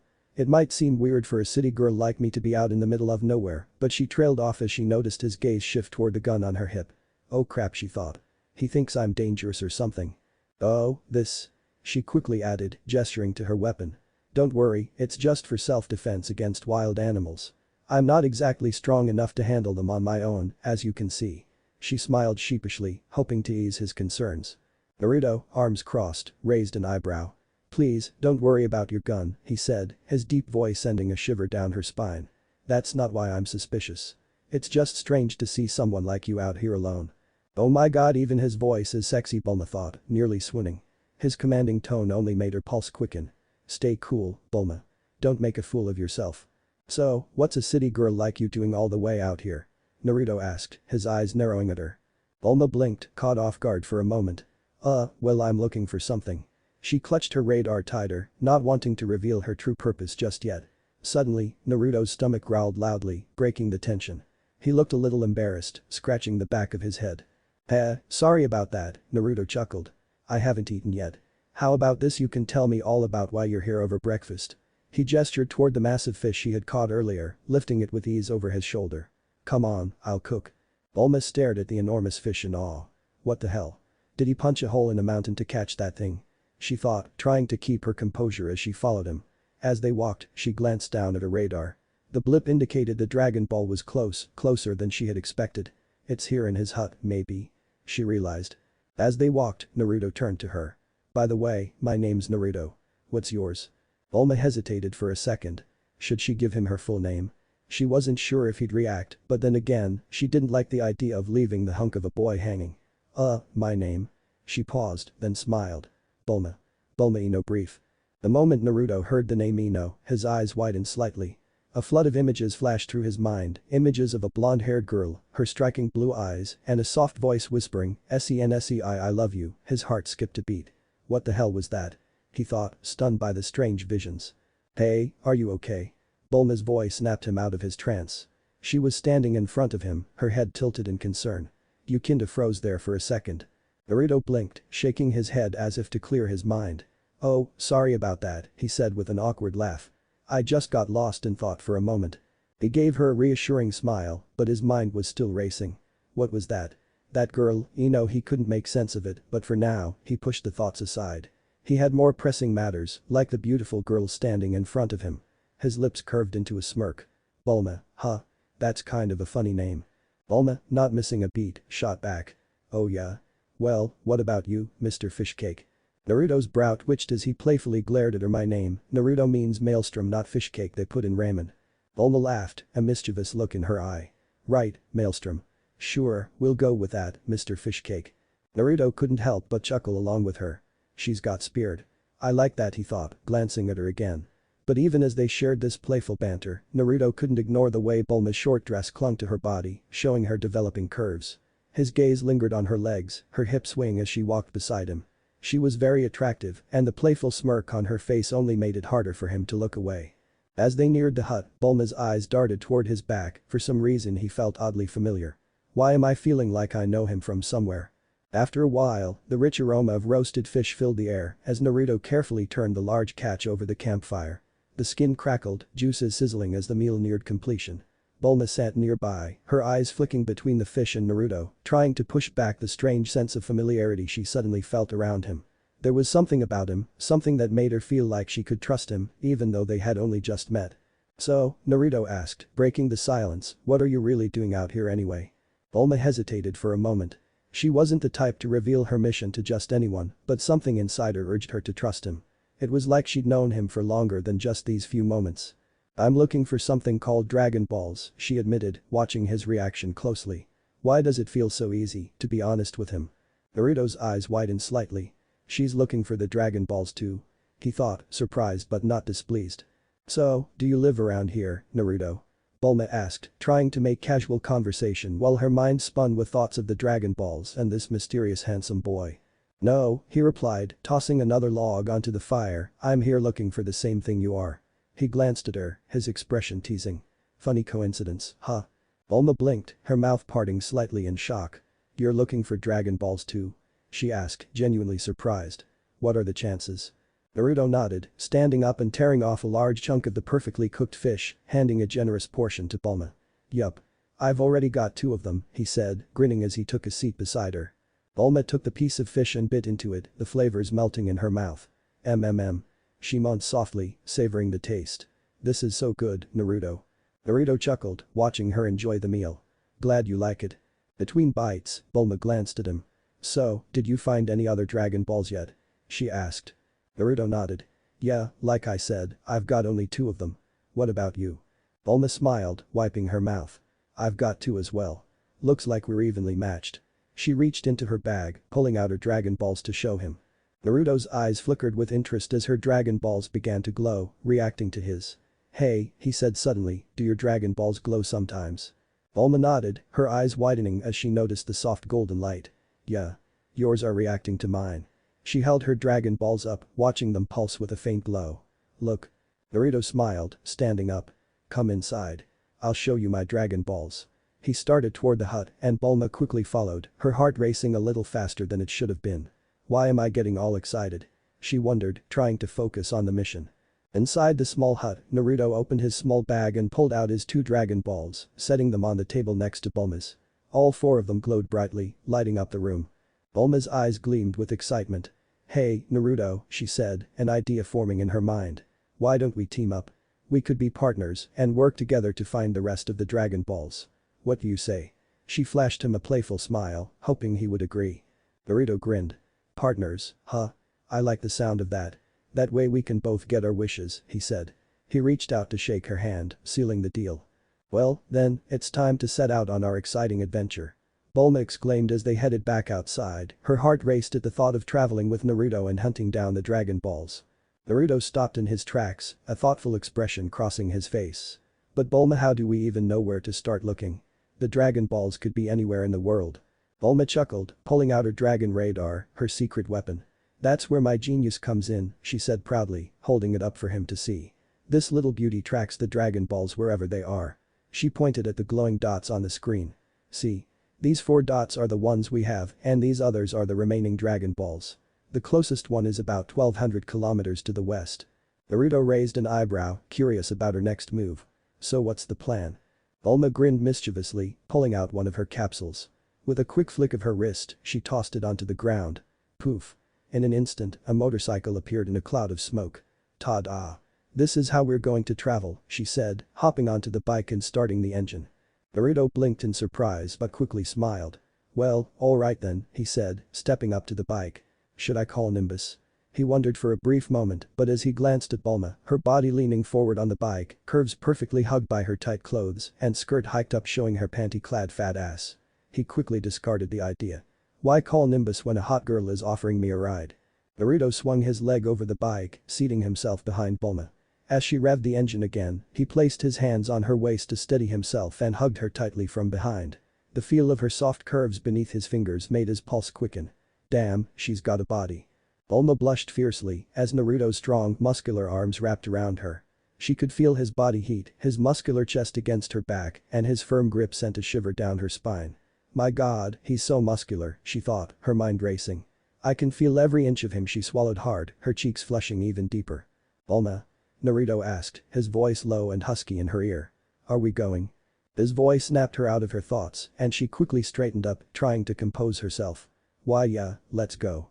She said, kicking the bike into gear. As they sped off down the dirt road, Bulma's mind was a whirlwind of thoughts. She could hardly keep her mind off of Naruto's muscular form pressed against her back, his hands gripping her waist a little tighter as they gained speed. This adventure just got a whole lot more interesting. They thought, a mischievous smile playing on their lips. A few hours had passed when Bulma suddenly brought the bike to a halt. Naruto looked at her, confused. What's wrong? Would we stop? Bulma sighed, running her hand through her hair. I need to make a pit stop. Stay here, she said, hopping off the bike and running off behind a large boulder. Naruto stayed behind, leaning against the bike, waiting for her to return. His mind wandered, but before he could get too lost in his thoughts, a scream pierced the air. Naruto, come here, quick. Without hesitation, Naruto bolted towards the source of the voice. Rounding the boulder, his eyes widened as he saw Bulma struggling in the claws of a large pterodactyl, its leathery wings flapping menacingly. Who are you? The creature growled, eyeing Naruto with its sharp beak. Naruto's expression hardened, stepping closer. I'm Naruto, and you'd better put her down. Now. He commanded the creature. The pterodactyl let out a mocking laugh. And what if I don't? What are you gonna do, huh, boy? It taunted, clearly underestimating him. In a blur of movement, Naruto leaped high into the air. He landed a swift, powerful chop between its shoulder blades. The pterodactyl screeched in pain and collapsed to the ground, probably dead, releasing Bulma from its grasp. Before she could fall, Naruto caught her in a bridal style, holding her gently in his arms. Bulma blinked up at him, her breath catching in her throat as she realized what had just happened. "You saved me, Naruto," she whispered, her heart still racing from the encounter. She leaned up and planted a soft kiss on his cheek, causing him to blush. "Thank you." Naruto rubbed the back of his neck sheepishly, trying to play it off. "It was nothing. I'm a martial artist, after all," he said, flashing her a grin. Bulma's eyes sparkled with admiration. "Wow, I didn't know you were that strong. I feel a lot safer with you around." Naruto chuckled, feeling a little embarrassed by the praise.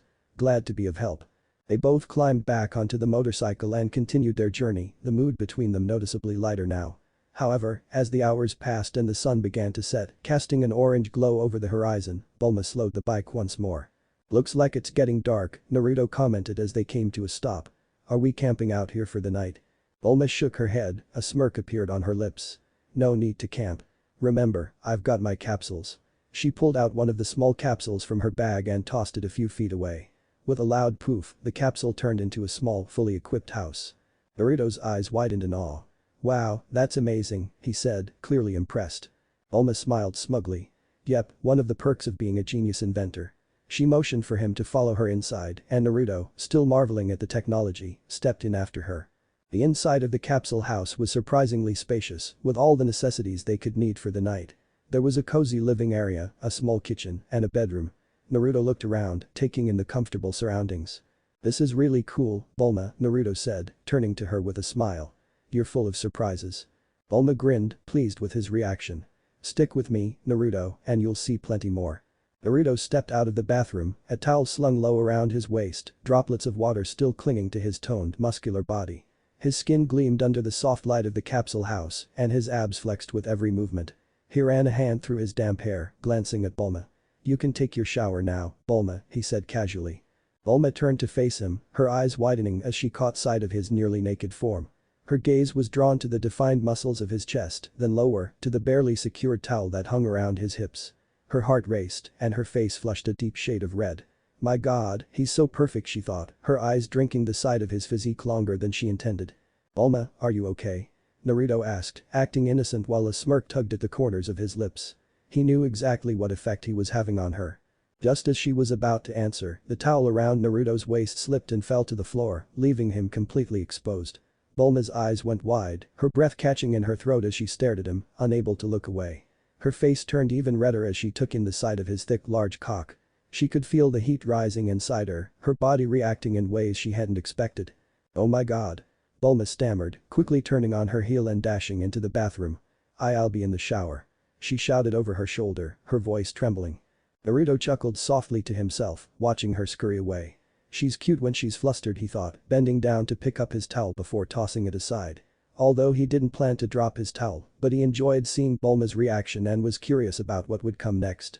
Inside the bathroom, Bulma leaned against the door, her chest heaving. "Get a hold of yourself, Bulma," she muttered. She couldn't get the image of Naruto's naked body out of her mind, and the more she tried, the harder it became. "He's so big. How is that even possible?" she thought, biting her lip. She could feel her body responding to the thought of him, heat rising between her legs. "I need a cold shower now," she said to herself, quickly turning on the water and stepping under the rain of cold water. But even the cold water did little to cool her down. Her mind kept drifting back to Naruto, his muscles, his smile, and the way he looked at her like he knew exactly what he was doing to her. After what felt like an eternity, Bulma finally stepped out of the shower. She dried herself off and reached for the outfit, a black skimpy bra and matching panties. They clung to her body in all the right places, barely hiding her assets. She looked at herself in the mirror, giving a playful twirl as her bubble butt jiggled. "Wait until he sees me in this," she giggled, her confidence returning as she imagined Naruto's reaction. She had no intention of letting the night end without getting back at him for the earlier stunt he pulled. She opened the door and stepped out, her near-naked sexy body on full display. "Naruto, I'm done," she called out, her voice dripping with playfulness. Naruto looked up from where he sat, now wearing only a pair of boxers. His eyes roamed over her body, taking in the sight of her in the skimpy attire. The way the black bra hugged her breasts, the way the panties barely covered her ass, it was enough to send a shiver down his spine. Bulma Naruto's gaze locked with hers. "You're looking sexy." His words hung in the air, thick with desire. Bulma blushed, but she held her ground, her lips curling into a seductive smile. She walked slowly toward him, swaying her hips just enough to keep his eyes glued to her. "Oh? You think so?" she teased, standing in front of him now. "You know, you're quite handsome too, Naruto," she teased, her gaze lingering on his well-toned body. Naruto chuckled, rubbing the back of his neck bashfully, but before he could respond, Bulma's eyes suddenly widened as she noticed something moving behind him. "Wait, what's that behind you?" she asked in curiosity. Naruto raised an eyebrow. "Huh?" he said, glancing over his shoulder as Bulma stood up and walked behind him. Without warning, she grabbed something soft and firm, giving it a little tug. "Is that a tail?" Bulma exclaimed, her eyes wide with wonder as she continued to hold it. "Yeah," Naruto replied, wiggling it in her hand with ease. "I was born with it." He always wrapped his tail around his waist, making it look like a belt. No wonder she was surprised to see it. Bulma's eyes lit up with fascination. "Whoa. I've never seen a boy with a tail before." She grinned as she gently rubbed the tail, still marveling at the sight. Naruto just chuckled at her reaction. "Well, now you have," he said, grinning playfully. After a few more moments of playful curiosity, Naruto's stomach growled loudly, breaking the moment. He rubbed his belly sheepishly. "Speaking of surprises, do you have any food, Bulma?" "I'm starving." Bulma laughed softly. "Yeah, I've got plenty. Stay here, I'll grab something for us." A few moments later, the two of them sat together, digging into a small feast. Between bites of food, Naruto looked at her and said, "You know, Bulma, we don't really know much about each other beyond our names. Tell me something about yourself." Bulma wiped her mouth and smiled. "Well, I'm Bulma Ino Brief. I'm 16 years old and I'm the one and only daughter of Dr. Brief, the founder of Capsule Corporation. I like pudding and my favorite color is purple. I'm also a genius scientist and inventor." She added the last part with a proud smirk. Naruto smiled. "That's pretty impressive. What about you, Naruto?" she asked, turning the conversation toward him. "Well, you already know my name," Naruto began, pausing to take a bite of food. "I'm 13 years old. I'm a martial artist and my dad is Master Roshi, who's also a martial artist. I love the color orange, my favorite food is miso ramen, and my dream is to become the strongest man in the world." Bulma nearly choked on her food. "What? You're 13. I thought you were the same age as me," she said in shock, staring at him. Naruto just laughed, his signature playful grin returning. "Yeah, I get that a lot. I guess I'm just awesome like that." He winked at her. "So, what are you going to wish for when we find all the Dragon Balls?" "My father died recently from a disease," Bulma said softly, her voice tinged with sadness. "That's why I'm searching for the Dragon Balls. I just want to bring him back to life." Her usual confident tone was missing as she spoke, the sadness of her loss present in her expression. Naruto's face softened as he listened. "I'm sorry, Bulma. I didn't know," he said quietly. "What about you, Naruto?" Bulma asked, "What are you going to wish for when we find all the Dragon Balls?" Naruto's expression grew thoughtful. "I just want to know more about my origins, about my race." Bulma's brow furrowed. "Your origins? Race? What do you mean?" Naruto's face turned serious and his tone shifted. "What I'm about to tell you is a secret, Bulma. You can't tell anyone, okay?" She nodded, curiosity written all over her face. "I promise," she whispered. Naruto took a deep breath. "I'm not from this planet. My dad is actually my adoptive father who found me as a baby and that's how I ended up here. But I don't know where I came from or what I really am. That's why I want to find the Dragon Balls to find out the truth about my past." Bulma's jaw dropped. You're an alien?" she exclaimed, her finger pointed directly at him, her voice full of disbelief. Naruto nodded. "Yeah," he said calmly, watching her reaction. "Are you serious?" The blue-haired girl looked at him suspiciously. Naruto confirmed again that he was an actual alien. But still, to confirm his claim that he was an alien, she got up. "Wait here, a little." She ran to the next room, making him confused a little, but she quickly returned with a small device. "Here, give me your hand." The young Saiyan did what he was asked as she used the device to get a single drop of his blood and pushed some buttons and waited. "What is that device?" Naruto was curious. A moment later she looked away from the device to Naruto. "You really are an alien. My device can't match your DNA to any species on Earth." Bulma's shock quickly turned into excitement. "That's incredible. An actual alien. I've never met anyone like you." She was practically bouncing in her seat, her eyes gleaming with fascination. Naruto chuckled, his heart warming at her enthusiasm. "Well, I'm glad you think it's cool," he said, grinning. "So I am guessing you have questions for me?" Bulma eagerly nodded her head like a child wanting candy. They talked for hours, both teens answering each other's questions, getting to know each other much better. The excitement of the conversation eventually died down as it was getting late and they started feeling sleepy. "We should probably get some sleep," Naruto suggested, stretching his arms. "We have a long day ahead of us tomorrow." Bulma glanced at the bed, then at Naruto. "I'll take the couch," Naruto offered, starting to gather a pillow and blanket. Bulma shook her head. "No, Naruto, you can sleep in the bed with me." "It's big enough for both of us," she said with a blushing face, her voice soft but inviting. Naruto blinked, surprised. "Are you sure?" he asked, not wanting to make her uncomfortable. Bulma nodded, already climbing into bed. "Yeah, I don't mind. Come on, it's more comfortable than the floor." Naruto climbed into the bed beside her. As he settled in, he could feel the warmth of her body next to his. A part of him wanted to wrap his arms around her, but he just settled close to her. "Good night, Bulma," Naruto said, his voice soft. "Good night, Naruto," she whispered back, her face still a little flushed from everything that had happened earlier. She closed her eyes, but her mind was racing, thinking about the boy beside her, the boy who was not only handsome and dreamy, but also an alien. Soon the two of them drifted off to sleep. The next morning, sunlight slowly filled the room, gently waking the young blue-haired girl lying in the bed. Bulma stirred, her blue eyes slowly opened as she began to stretch. As she adjusted, her heart skipped a beat when she felt Naruto snuggled up behind her, his muscular arm wrapped over her body. But it wasn't just that. She felt something firm pressing against her ass. Her cheeks flushed deep red, faster than she could process. Curiously she moved her hand to her lower back, only to feel something warm and hard, Naruto's morning wood. Her breath hitched, her mind racing in a flurry of embarrassment and curiosity. She turned her head slightly, confirming what she already suspected. The sight made her entire face burn with heat. At that moment, Naruto yawned and stretched, unaware of her inner turmoil. "Morning, Bulma," he said casually as if nothing was out of the ordinary. He got up from the bed, stretching his arms above his head. His well-toned body was fully on display, muscles rippling beneath his skin. Bulma, trying to calm her racing heart, forced a smile. "Morning, Naruto," she replied, her voice shaky as she quickly slipped out of bed and headed to the bathroom. Once inside, she leaned against the bathroom wall, staring at herself in the mirror, her face still flushed. "What is happening to me? Why am I feeling like this? Am I falling for him? But why does it feel so right?" she thought, trying to shake off the strange attraction that had been building up inside her. After taking a deep breath, she splashed water on her face. "Get a hold of yourself, Bulma," she scolded herself silently before getting ready for the day.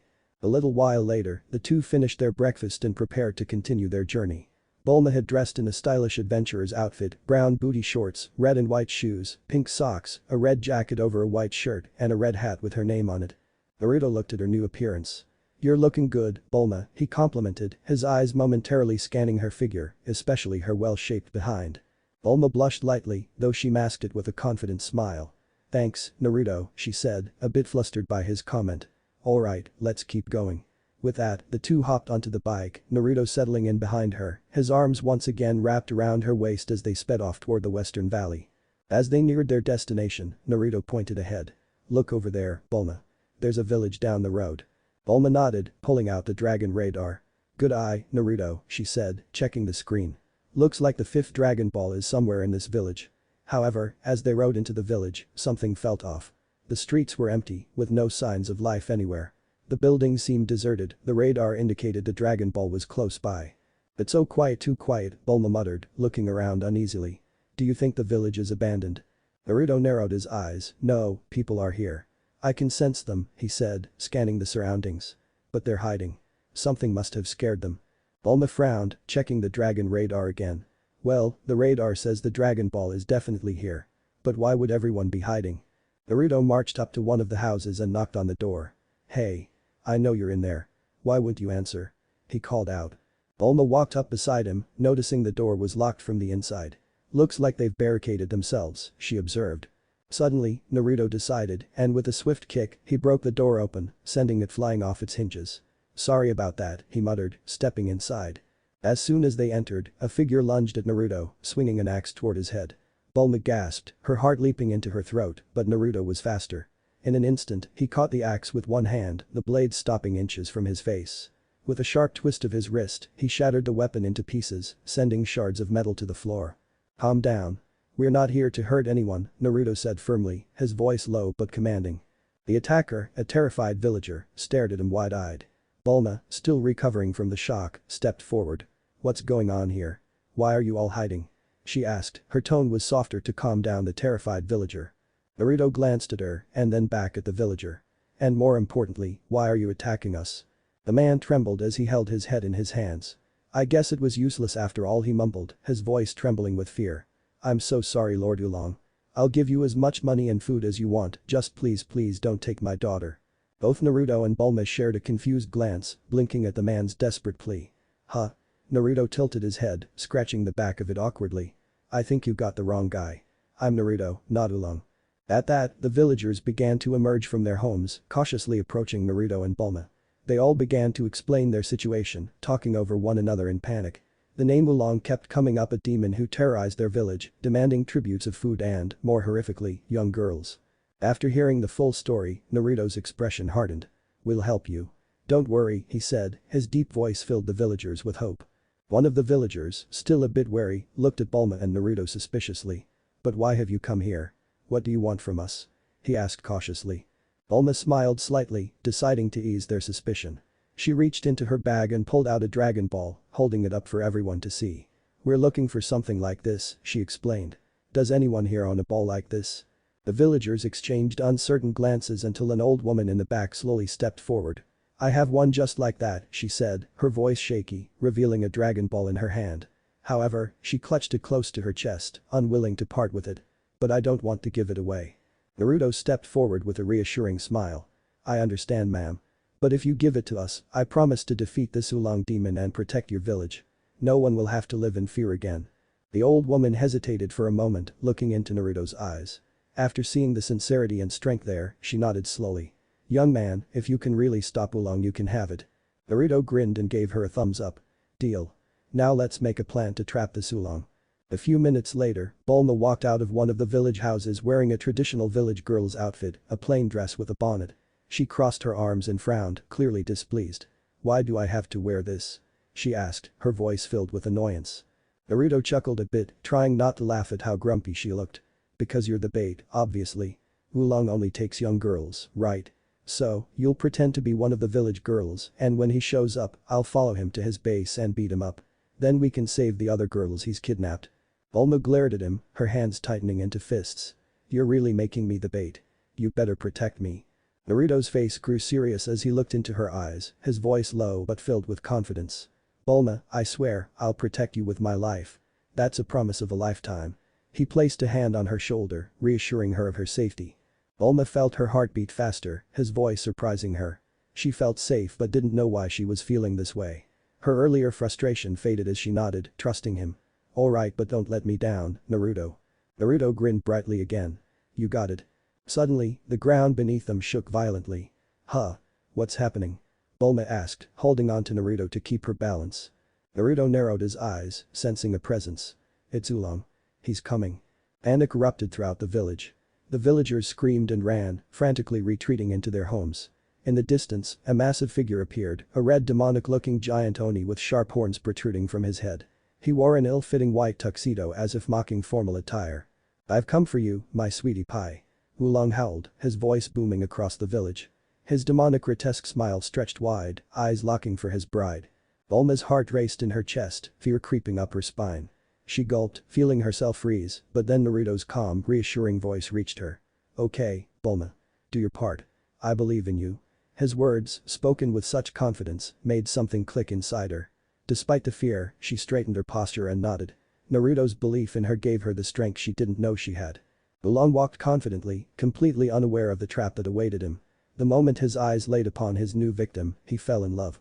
He bent down and scooped Bulma up with one hand, holding her like a prize. Bulma's body tensed. I've got you now, my lovely bride-to-be. Oolong grinned as he began to carry her away to his palace, all while confessing his lust and desire for her body. Just as he reached the steps of his palace, a deep voice cut through the air. Stop right there, Oolong. Naruto's voice was stern and commanding. He stepped out from the shadows, his fists clenched. Let go of the girl, right now. Oolong turned around, eyes wide. Who are you, brat? His deep mocking laughter echoed in the air. Naruto, help me. Bulma screamed, her voice shaking as she tried to play along. Naruto's eyes never left Oolong's. I said, let her go, he repeated, his voice cold. Oolong raised an eyebrow, his face twisting into an arrogant smirk. Oh yeah? What are you gonna do if I don't, little boy? His mocking tone filled the air as he tightened his grip on Bulma. Naruto's eyes sharpened. Without warning, Naruto dashed forward at lightning speed, delivering a devastating punch straight to Oolong's face. The giant pig demon didn't even have time to react. With a sickening thud, his body flew backward and everything went dark for him. Naruto stood over Oolong's unconscious form. He blinked in surprise as Oolong's massive frame began to shrink, eventually transforming into a small, regular-looking pig in a tuxedo.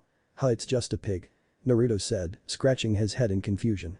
Before he could fully process the transformation, Bulma bolted toward him, throwing her arms around him. "You saved me," she cried out, relief washing over her as she pressed her lips against his in a hungry kiss. Naruto's eyes widened in shock, his body stiffening for a moment. But then, as her lips lingered on him, he found himself instinctively returning the kiss. The warmth of it took him by surprise, but it felt right. Suddenly, Bulma's mind caught up with her actions, and she quickly pulled back, her face burning with embarrassment. I didn't mean," she stammered, turning away from Naruto, her heart pounding in her chest. But Naruto wasn't done. He gently took her by the shoulders, turning her back around to face him.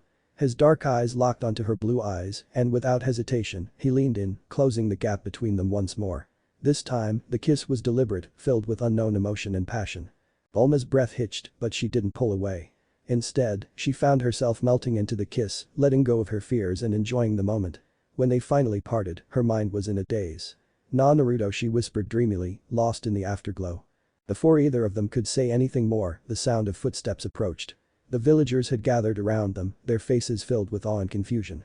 "What happened here?" one of the old men asked, breaking the silence. Naruto reluctantly let go of Bulma, turning to address the crowd. "I defeated Oolong," he said, pointing to the small pig still lying unconscious on the ground. The villagers gasped in unison. "Huh, it's just a pig," they all said, echoing Naruto's earlier surprise. As if on cue, Oolong began to stir, his small body trembling as he regained consciousness. His eyes looked around nervously, and upon seeing the angry mob surrounding him, he cowered in fear. Please don't hurt me," Oolong squealed like a pig he was. "This is the real Oolong," Naruto leaned in closer to the trembling pig. "Now, where are the rest of the girls you kidnapped? Tell us, now." Oolong gulped, nodding frantically. "They're inside my palace. I didn't hurt them, I swear." Bulma crossed her arms, glaring at the small pig. "Then you're going to take us inside your home right now." Inside Oolong's palace, Naruto and Bulma found the kidnapped girls lounging comfortably, treating the place more like a luxury resort than a prison. They were draped in fine clothes, demanding extravagant meals and more gifts from the overwhelmed pig. "I just wanted a nice quiet girl," Oolong groaned in frustration. "But these girls, they just want more and more. Please, take them away," he begged, practically on his knees. Bulma and Naruto exchanged a glance, bursting into laughter at the ridiculousness of the situation. Even the villagers couldn't help but chuckle at the sight of the once feared demon reduced to a groveling mess. After everything had been settled, the old woman from earlier approached Naruto with a smile. "As promised, here's the Dragon Ball." She handed it over with gratitude in her eyes. Naruto took it, holding it up to the light. "Yes. We got the Dragon Ball." He cheered, his excitement contagious as Bulma joined in, both of them laughing and celebrating their victory. As the night settled over the village, the joyous atmosphere from earlier lingered, but now, things felt more intimate. Naruto and Bulma decided to stay the night in the village, their excitement still buzzing from the day's events. The old man, grateful for their help, offered them a room. The room was dimly lit by the soft glow of the moonlight through the window. Inside, everything was still and quiet, the air mixed with a mix of nervousness and anticipation. Bulma lay on the bed, her body covered only by a daring bra and panties, her heart racing in her chest as she glanced over at Naruto.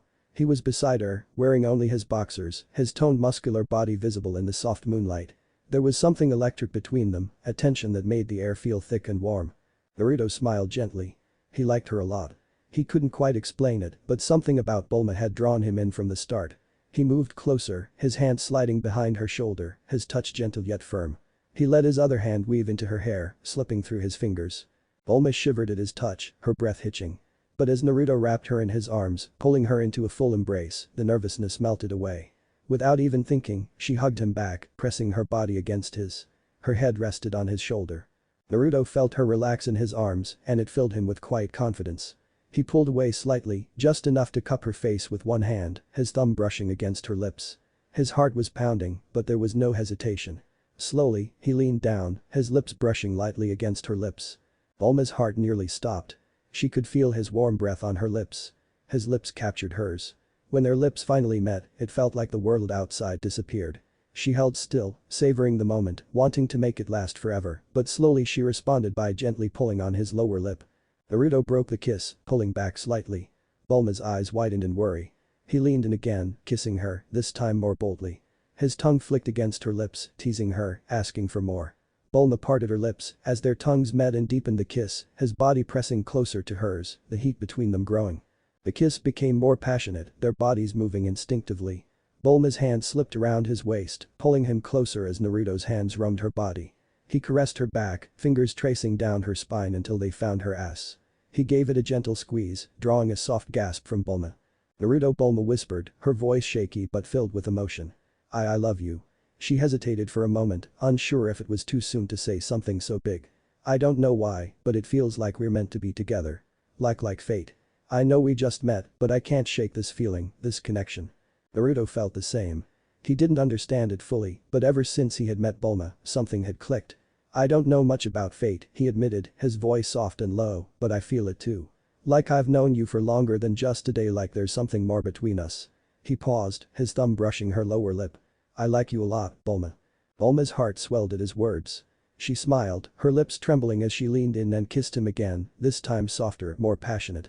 The kiss was filled with unspoken promises and the warmth of new love. As they kissed, Naruto's hands roamed lower, finding her ass again, squeezing gently. I guess this means we're dating now, huh? Naruto asked with a playful grin, his hands still lingering on her hips. Bulma, her cheeks flushed with a mix of arousal and happiness, nodded eagerly. She hummed, a soft giggle escaping her lips. With that, they dove back into another kiss, this one even more heated.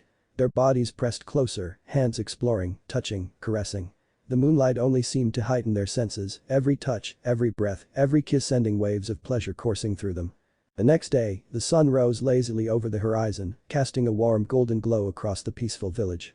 Morning brought a sense of bliss for the new couple, who had spent the night wrapped in each other's arms, savoring every touch and the warmth of their embrace. Though it was their first time in a relationship, everything felt so natural, as if they had been together for years. There was a comfort in each other's presence, a connection neither of them could fully explain, but neither questioned. As the villagers gathered to bid them farewell, Naruto and Bulma stood side by side, their hands casually intertwined, exchanging smiles and soft glances. After a few heartfelt goodbyes and promises to visit again, they were off, continuing their journey in search of the sixth Dragon Ball. Heading southwest, they soon found themselves speeding down a wide river in a speedboat. The air was fresh, and the wind pushed Bulma's blue hair back as she drove, looking more beautiful than usual. Naruto couldn't take his eyes off her. The soft breeze, the way her hair moved, it all made her even more pretty. He sat beside her, leaning back comfortably, enjoying both the scenery and the girl beside him. It was a good idea to travel down this river, Bulma said, glancing at Naruto with a playful smile. We'll cover a lot more ground this way. Only 2 Dragon Balls left, and we'll have all of them sooner than I thought. Her excitement was contagious, making Naruto chuckle. That's cool. Naruto replied, showing the same excitement as her. But then his gaze shifted to Oolong, who sat nearby with a slightly confused look. But why are we bringing Oolong along again? Oolong, hearing his name, turned to the couple with a cheeky grin. That's what I'd like to know. But maybe she's got a thing for me, he teased, winking at Bulma, though the nervousness in his tone was still there. He wasn't quite over how powerful Naruto was, but he couldn't deny that Bulma was beautiful. Naruto raised an eyebrow, leaning closer to Bulma, his hand casually slipping around her waist, pulling her a little closer. Yeah, I don't think so, he said with a smirk, his tone teasing but possessive, as he shot Oolong a look that made the pig gulp. Bulma chuckled, her hand resting on Naruto's thigh as she steered the boat. You wish, Oolong. No, the reason you're coming along is because of your transformation ability. That power of yours might come in handy at some point, and I'd rather have you with us than wander off. She leaned in a little closer to Naruto, her lips brushing his ear. Naruto grinned at her words, his hand moving lower along her waist, his fingers tracing lightly along her hip. The closeness, the way she whispered to him, it sent a thrill through him. Even in this casual setting, with Oolong nearby, there was a spark of intimacy between them. Oolong, not oblivious to the tension building between them, rolled his eyes. Count me out of any more of this lovey-dovey stuff. This journey is a real pain in the butt, he muttered, then, with a huff, added, and wait, are you saying I'm not your type? Exactly, Bulma replied without missing a beat, her voice dripping with amusement. I already have a boyfriend. She glanced at Naruto, who was watching her with an almost predatory smirk, his hand moving a little lower down her ass, teasing the edge of her panties. Oolong turned to Naruto. Naruto met his gaze with a smug grin, his arms still wrapped around Bulma, who leaned into him slightly. Better luck next time, Oolong, Naruto teased, his hand now lightly squeezing Bulma's doughy ass, hidden from the pig's view. Bulma couldn't help but let out a soft moan, enjoying Naruto's touch and the playful banter. She leaned into him a little more. Looks like you're stuck with us, Oolong, she said, her voice light but with a hint of flirtation that only Naruto seemed to catch. We sure have come a long way. Aren't we there yet? Naruto asked, feeling a little bored as he looked out over the river. The scenery was beautiful, lush trees on either side, the water sparkling in the sunlight, but after hours of travel, even the most peaceful sights could grow dull. How much further, Bulma? He asked again, turning his head toward her. Bulma, her hair flowing behind her as she manned the boat, let out a small sigh.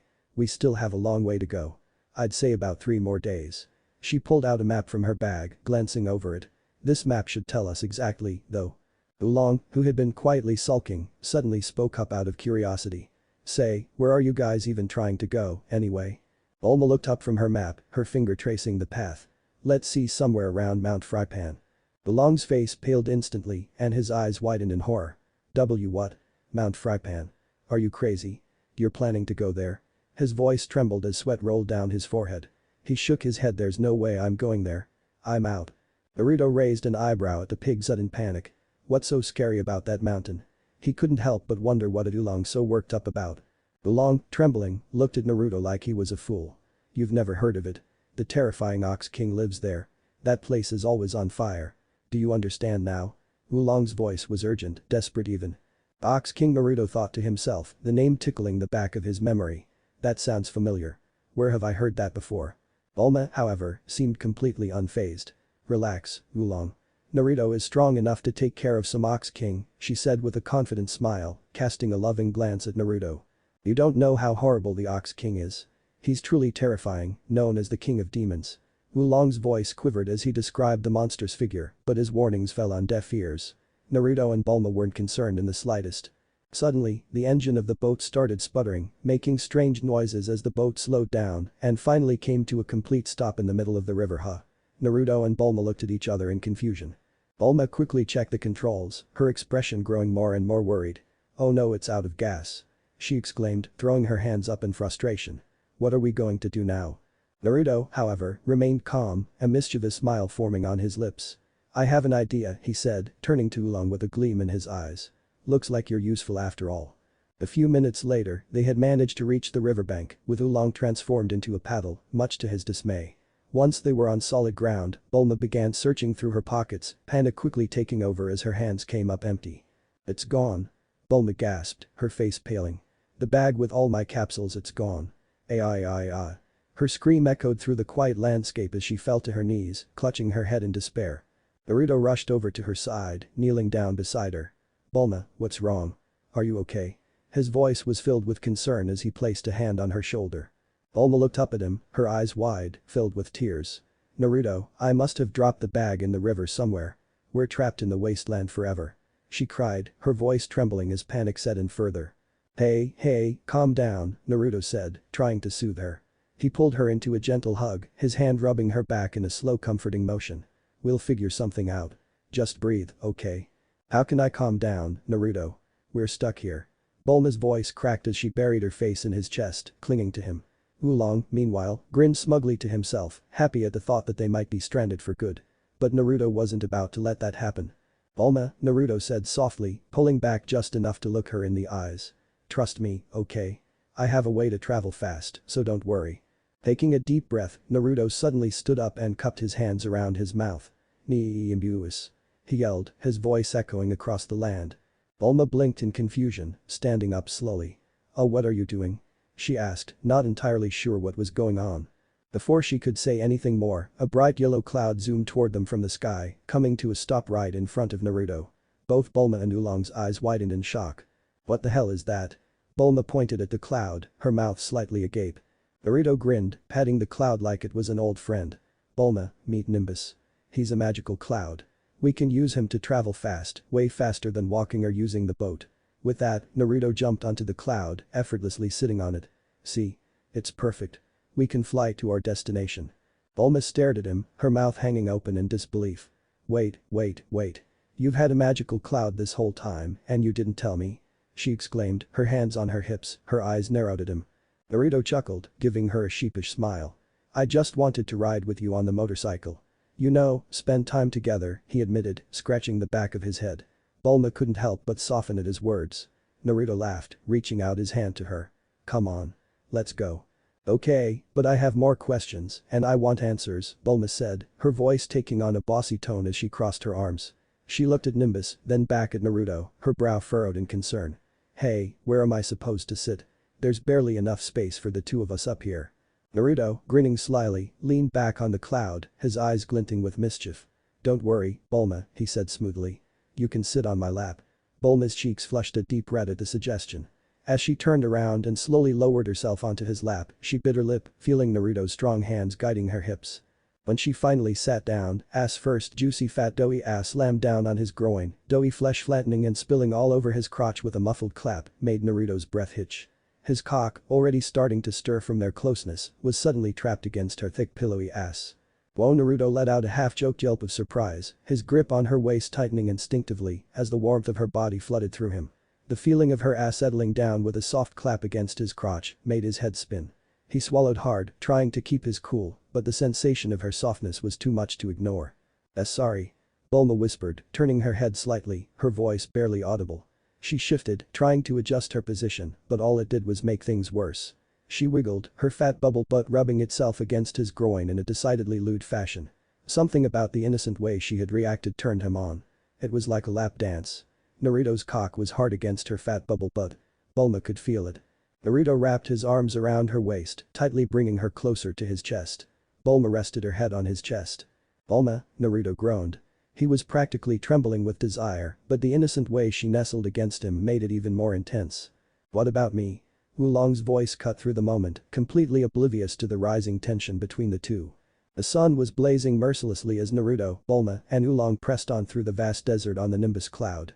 Even Nimbus seemed to be sluggish in the unforgiving heat, hovering lower to the ground in search of any shade it could find. Oolong, having transformed into an umbrella, hovered above Bulma's head, doing his best to shield her from the scorching sun. Not that he had any choice. I am dying. Oolong whined, his voice strained as he tried to maintain his transformation. I'm losing all my strength, it's too hot. His exaggerated complaint was further backed by his panting. The umbrella sagged as Oolong was visibly struggling. Where even are we? It's all desert out here. Bulma sighed, wiping sweat from her forehead. Her wet sweaty hair stuck to her face as the sun's heat fell down on her. We don't have a choice, Oolong. This is the only way to Mount Frypan, she explained, eyes narrowing at the horizon. Even with her genius intellect, this part of the journey was a grind, and the heat was getting to her too. Naruto frowned as he looked at Oolong's drooping form. Maybe we should take a break somewhere before Oolong turns into a roasted pig, he suggested, glancing down at the dry, cracked ground below them. Bulma, relieved by the idea, scanned the landscape. You're right, Naruto, she said, her voice a little breathless from the heat. Look, over there. She pointed to a large rocky boulder jutting out of the desert, casting a decent-sized shadow beneath it. That should give us some shelter. Nimbus gently descended, and as soon as they landed near the boulder, everyone hurried into the shade. Oolong returned to his normal form, collapsing dramatically onto the ground, gasping for air. Ah, sweet cool shade finally. He groaned, wiping his face. Naruto stretched his arms, looking around at the seemingly endless desert. His eyes then settled on Bulma, who was sitting down, fanning herself with her hand. Despite the rough conditions, she still managed to look as beautiful as ever, her blue hair clinging to her damp skin. He grinned a little, sitting beside her. You holding up okay, Bulma? Bulma smiled faintly, leaning into him. Yeah, just exhausted from the heat. Thanks for the break, Naruto. You're always looking out for me. She rested her head on his shoulder for a moment and Naruto felt a warmth in his chest. Meanwhile, unbeknownst to them, a pair of binoculars were locked on their small group from a nearby rocky outcrop. A mischievous smile curled across the lips of a small blue cat-like creature watching from afar. Victims, the feline creature murmured in a soft female voice. She quickly scurried off toward a hidden hideout nearby, her excitement bubbling over. Yamcha. Yamcha.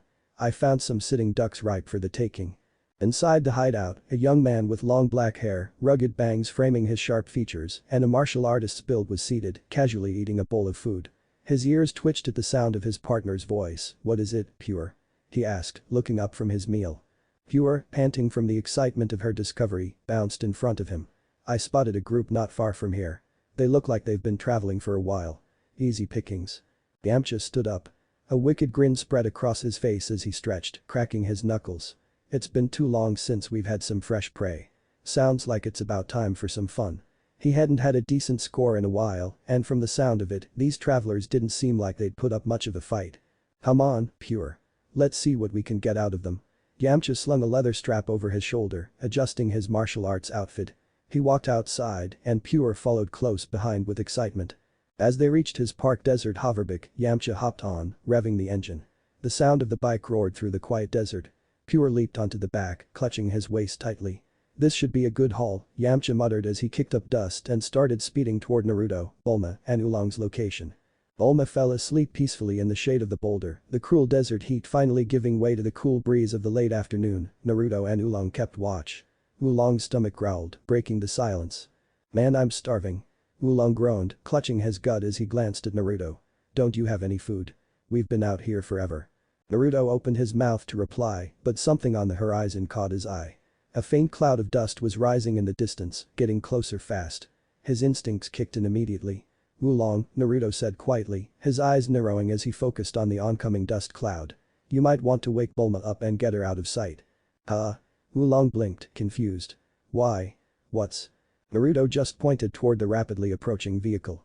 Oolong turned to look and froze, his eyes widening in alarm as he realized what Naruto had noticed. A vehicle was speeding straight toward them. Oolong panicked. "Naruto, what do we do?" Oolong stuttered, but before they could act, it was too late. The vehicle came to a halt nearby and a man hopped off, his long black hair swaying as he moved. "I am Yamcha," the newcomer said, his voice filled with smug confidence.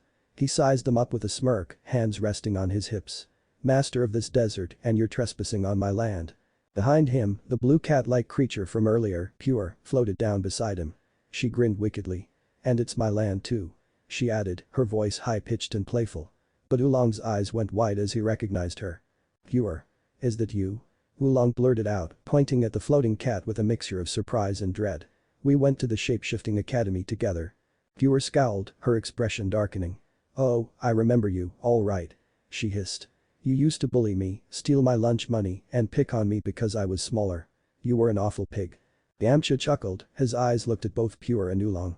"Looks like the tables have turned, huh, pig?" Yamcha said, his tone dripping with amusement. "How does it feel to be the one facing someone bigger now?" Oolong backed up quickly, retreating to Naruto's side as his bravado melted away. "Naruto, are you sure you can handle this guy?" he whispered, trembling. "He looks really strong." Pure smirked at Oolong's fear. "Just like the old days. Still hiding behind someone else when you're scared." Naruto stepped forward, placing himself between Oolong and the bandits. His voice was calm but firm. "That's enough," Naruto said, his tone leaving no room for argument.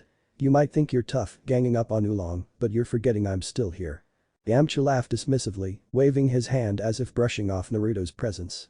"Kid, you don't know who you're dealing with," he said, his tone turning more serious. "I will give you a chance.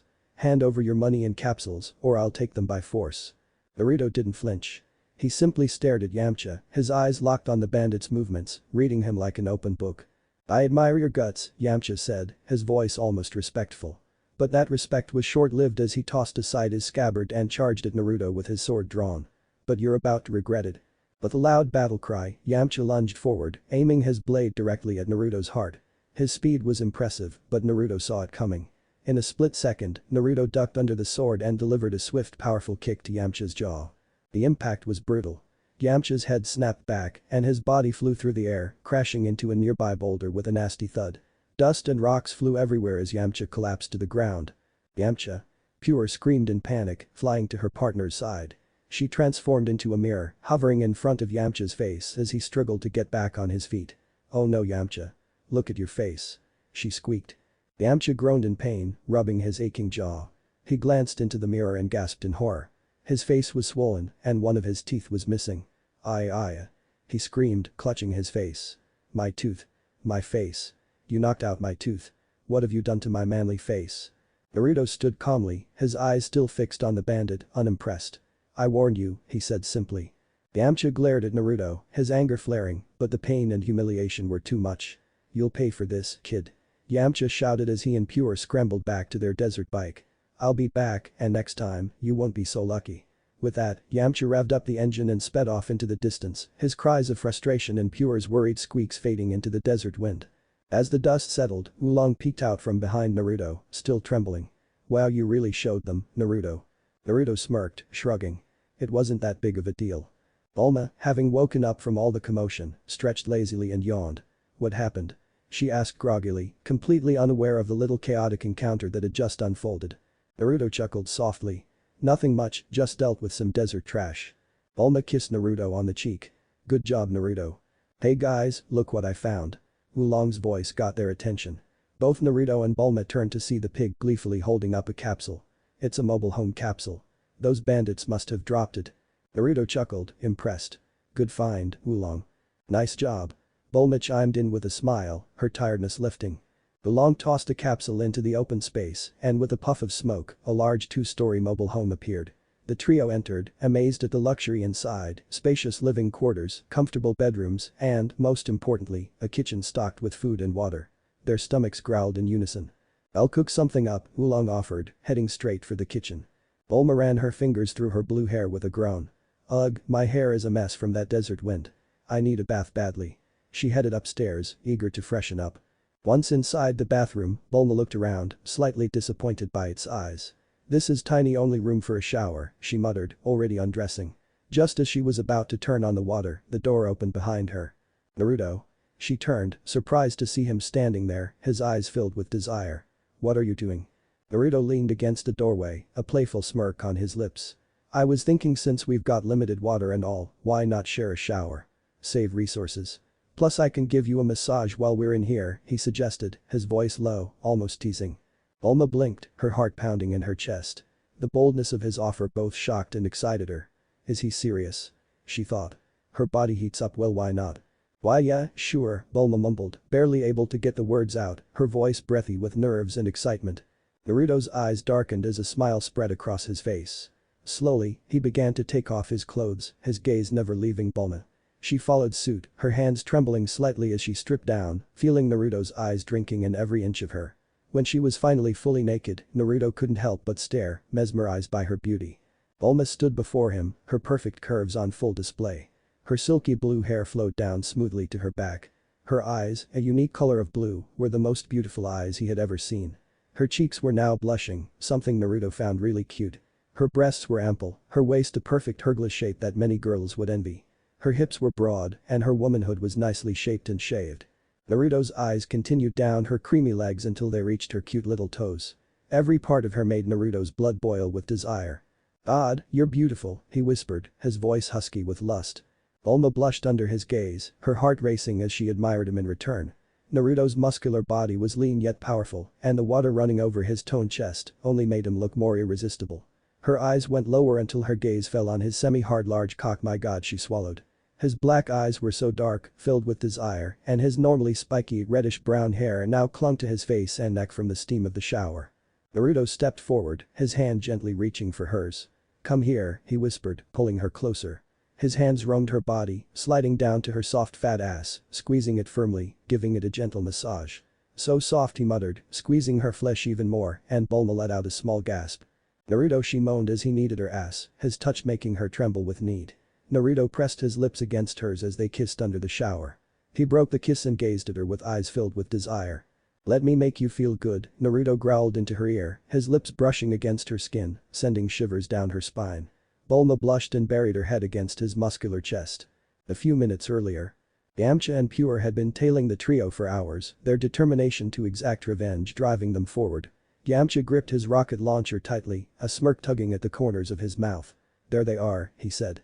Pure nodded, speeding up to close the distance. "Are you sure about this, Yamcha?" "Trust me. This time, we're ready," Yamcha replied confidently, positioning the rocket launcher on his shoulder. His finger was over the trigger as the mobile home came into range. "Just get me close enough." Pure swerved to align their vehicle steady, Yamcha, she warned, her voice tense. "I've got this," Yamcha muttered, his gaze locked on the mobile home in front of him. He took a deep breath, exhaled slowly, and fired. Naruto and Bulma leaned out the window. "What's he doing?" Bulma asked, her brows furrowed as she tried to make sense of the scene. Naruto's eyes followed Bulma's gaze. "I don't know, but whatever it is, it can't be good." His voice trailed off as the man pulled the trigger, launching a massive projectile. Bulma's heart skipped a beat when she saw it. "Oh no. It's a rocket and it's heading straight for us," she shrieked, clutching Naruto's arm in sheer panic. Naruto didn't flinch. His calm demeanor surprised her. "Don't worry, I've got this." Without hesitation, Naruto rolled down the window and leaned out, raising his right hand, his index finger glowing with a thin blue energy. He concentrated for a split second, then fired a small but precise Chi beam at the incoming rocket. The beam hit the rocket mid-air, causing it to detonate before it could reach them. The explosion filled the sky with a fiery blast, but the mobile home remained untouched. Before the smoke could clear, Naruto fired a second beam, aiming straight at the bandit's car. The beam struck one of the tires. The bandits screamed as they spun wildly, their car skidding off the road and crashing into a large boulder. Bulma exhaled a deep breath, her body leaned against Naruto in relief. "Good job, Naruto," she whispered, her heart still pounding in her chest. For a brief moment, she had thought they were done for, but as always, Naruto had been there to save her. She looked up at him, curiosity lighting up her eyes.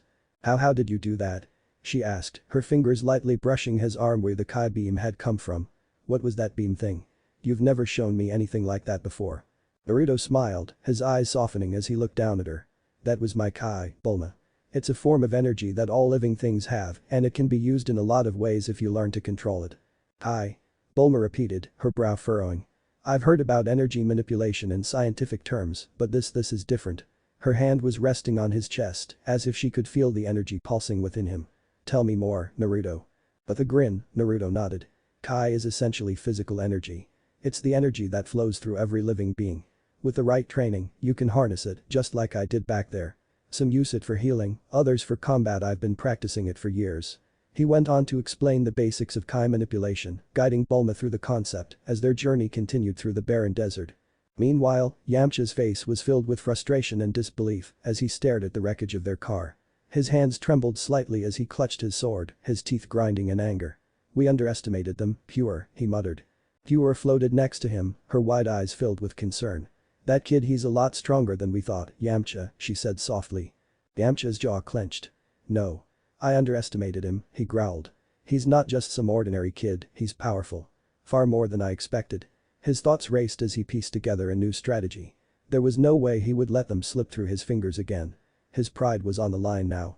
Pure hesitated, looking up at her longtime friend. "So what now? Are we just going to give up?" Her voice carried a hint of uncertainty, the doubt in her eyes clear. After seeing Naruto's abilities firsthand, she wasn't so sure that they could take him on head-to-head. Yamcha's gaze hardened as he sheathed his sword.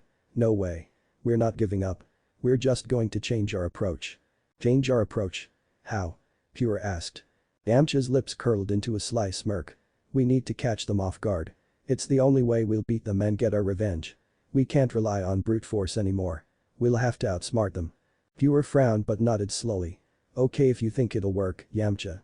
Yamcha looked back toward the distant figure of the mobile home disappearing over the horizon. His fists clenched at his sides. "Oh, it will work. They won't see it coming." The next day, after their escape from Yamcha, Naruto, Bulma, and Oolong were on their way to Mount Frypan in search of the sixth Dragon Ball. "The journey has been smooth so far." Naruto leaned forward, staring at the horizon. "How much longer until we get to Mount Frypan, Oolong?" Naruto asked, glancing at their pig companion, who looked more nervous with each passing mile. "We're almost there," Oolong replied, his voice shaky. He couldn't hide the fear creeping into his tone, his small body trembling as he pointed ahead. "I really don't want to go there." Bulma noticed his anxiety and raised an eyebrow. "You're still scared about that silly old legend, huh? Come on, Oolong. It's just a story. How could an entire mountain really be on fire?"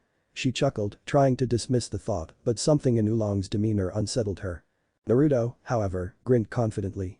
"Yeah, seriously, how could that?" Even his words were cut short as a wave of intense heat suddenly hit them all.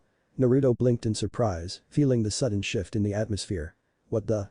Why is it getting so hot all of a sudden?" Bulma wiped her forehead, sweat dripping down her face as the heat became unbearable. "It's weird for a place this far north to be this hot. What's going on?" she exclaimed, tugging at her bunny suit to get some air. Oolong, still shaking, muttered, "It's because of Mount Frypan. It used to be called Chilly Mountain, but then, about 10 years ago, a fire spirit came down from the sky and set it ablaze. The whole climate changed after that. Now it's a burning wasteland." Bulma looked incredulous. "A fire spirit? That sounds a bit far-fetched, don't you think?" Naruto was still getting used to the sudden heat, staring at the horizon when Bulma's attention was drawn elsewhere. She gasped, pointing excitedly. Look at that sunset. Isn't it beautiful?" Naruto nodded. "Yeah, it's nice and all, but wait a minute." His eyes widened in realization and his voice took on a curious tone. "That's no sunset, it's not even afternoon yet." "That's not a sunset at all." Oolong screamed, his eyes wide with panic. "Those are the flames from Mount Frypan. The whole mountain's on fire." Bulma's jaw dropped as she stared at the towering inferno ahead of them, the sky glowing with the red-orange light of the flames. "No way." She gasped, her hand clutching Naruto's arm. "I can't believe it." She turned to Naruto, hoping for reassurance, but he simply shrugged, still trying to comprehend the situation.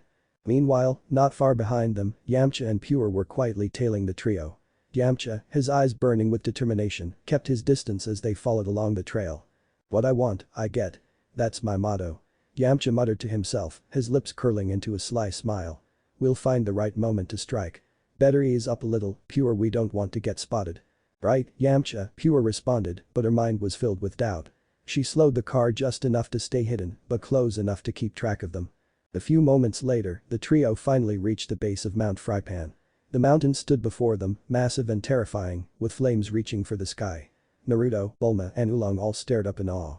The fiery peak burned brighter and hotter the closer they got, and at the top, a large ominous castle loomed over them, standing defiantly in the flames. "That's Mount Frypan," Oolong pointed out, his voice filled with fear. Bulma's eyes widened in amazement, her earlier skepticism vanishing in an instant. "Wow, I've never seen anything like this before," she exclaimed, her voice filled with awe. "No wonder it's so hot around here." Naruto crossed his arms, still staring up at the flaming mountain with a serious expression. "I'll admit, that's impressive. But come on Oolong, let's not panic. We can handle this." Oolong, however, was far from reassured. "See? This is why we should just turn back now. The Ox King is up there too, and he's bad news. Let's get out of here before it's too late." Bulma turned to him, her patience wearing thin. "Lately, all you've been doing is ranting about this Ox King. Is he really that big of a deal?" Oolong's face paled. "He's terrifying. He's huge, strong, and ruthless. Anyone who gets close to that mountain, he chops off their head." Naruto shrugged, unimpressed. "Yeah, well, we're not leaving without that Dragon Ball.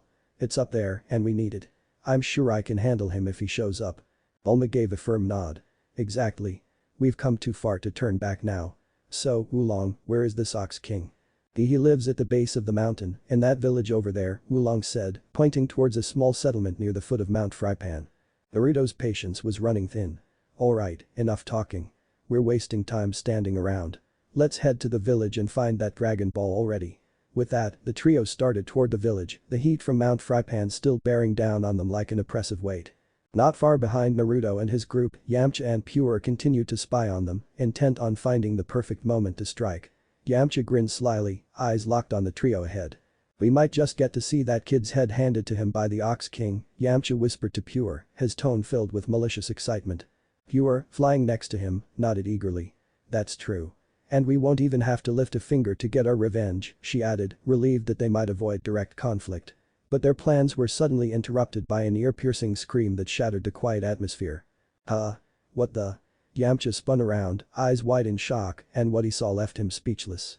Charging toward them was a massive T-Rex, its teeth bared, and in front of it was a girl, desperately running for her life.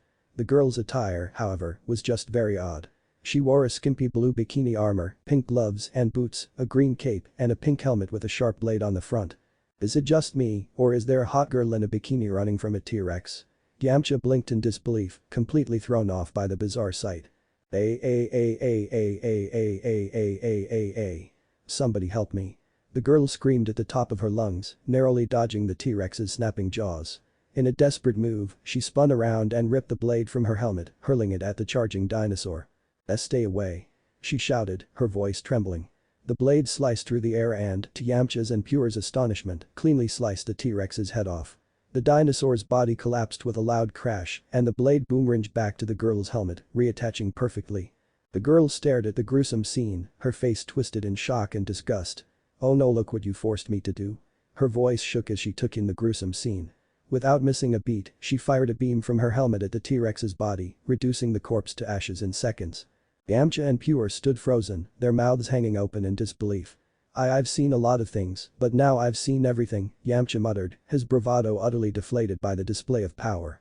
Pure gulped, equally stunned. She was terrified, but she still managed to do all that. Just then, the girl's gaze locked onto them, her eyes narrowing in suspicion. Yamcha tried to salvage the situation with an awkward grin. Hi." The girl's expression hardened. "It's just one bad situation after another," she shouted, firing another beam directly at them. The blast missed its mark, but it was clear she wasn't messing around. "Why you?" Yamcha growled, his pride bruised from Naruto couldn't take any more. He lunged at her, trying to land a punch, but she effortlessly dodged his attack. Before he could react, she delivered a swift powerful punch to his jaw, knocking one of his teeth out. Yamcha, not again. Pure cried, rushing to his side. Yamcha clutched his mouth, groaning in pain. Ah. You'll pay for that, kid. The girl squared her stance, unafraid. Oh yeah. My daddy, the Ox King, will have your head for this. She yelled, her voice fierce. Yamcha's face went pale, and he stumbled back. What? The Ox King. Fear washed over him, and suddenly all his bravado melted away. Pure. Let's get out of here before we get killed. He screamed, turning tail and sprinting away as fast as his legs could carry him, with Pure flying close behind. The girl watched them retreat, her fierce expression fading into confusion. Huh, that's weird, she muttered, blinking at their rapidly disappearing figures. She didn't realize the weight her words carried, but the mere mention of her father had sent Yamcha and Pure fleeing for their lives. Meanwhile, Naruto, Bulma and Oolong cautiously entered the village, a heavy silence hanging in the air. As they surveyed the desolation around them, it was clear that something terrible had occurred. The houses stood broken and abandoned, and skeletal remains littered the ground like uncanny reminders of a once thriving village. I just can't stand this heat, it's too hot here. Bulma complained, droplets of sweat rolling down her forehead. If I had known this place would be like this, I would have bought a mobile air cooler or something. Stop talking, Bulma. The Ox King might hear you. Oolong urged, scanning the desolated area nervously for any sign of the notorious giant. But Bulma, focused on herself, ignored him. She pulled out her dragon radar, and her eyes gleamed. According to the radar, it's definitely up there in the castle, she said, glancing up at the distant castle looming ominously above them. Her gaze shifted to Naruto, who was busy kicking a skeleton's head away. Hey, Naruto, can you fly up to the castle and bring back the Dragon Ball? Bulma asked, her voice hopeful. Naruto looked at the castle, then nodded enthusiastically. He called for Nimbus, and within moments, the cloud appeared, ready for action. As he climbed onto Nimbus, shot towards the burning castle. However, just as he was about to reach the castle, fiery tendrils shot up from the mountain, aiming for him. Shit. What was that? The hyena said in surprise. He managed to dodge the first attack, but the second hit Nimbus hard. The magical cloud shook him off, sending him tumbling into a nearby lake with a nasty splash. Naruto. Bulma shouted in alarm, her heart racing as Naruto lost his balance and fell below. Quickly swimming up, Naruto took a deep breath. He hadn't expected Nimbus to shake him off so abruptly. The fiery tendrils must have scorched the cloud. He looked up above Nimbus. Come back. Naruto yelled from the water, watching in dismay as Nimbus fled from sight.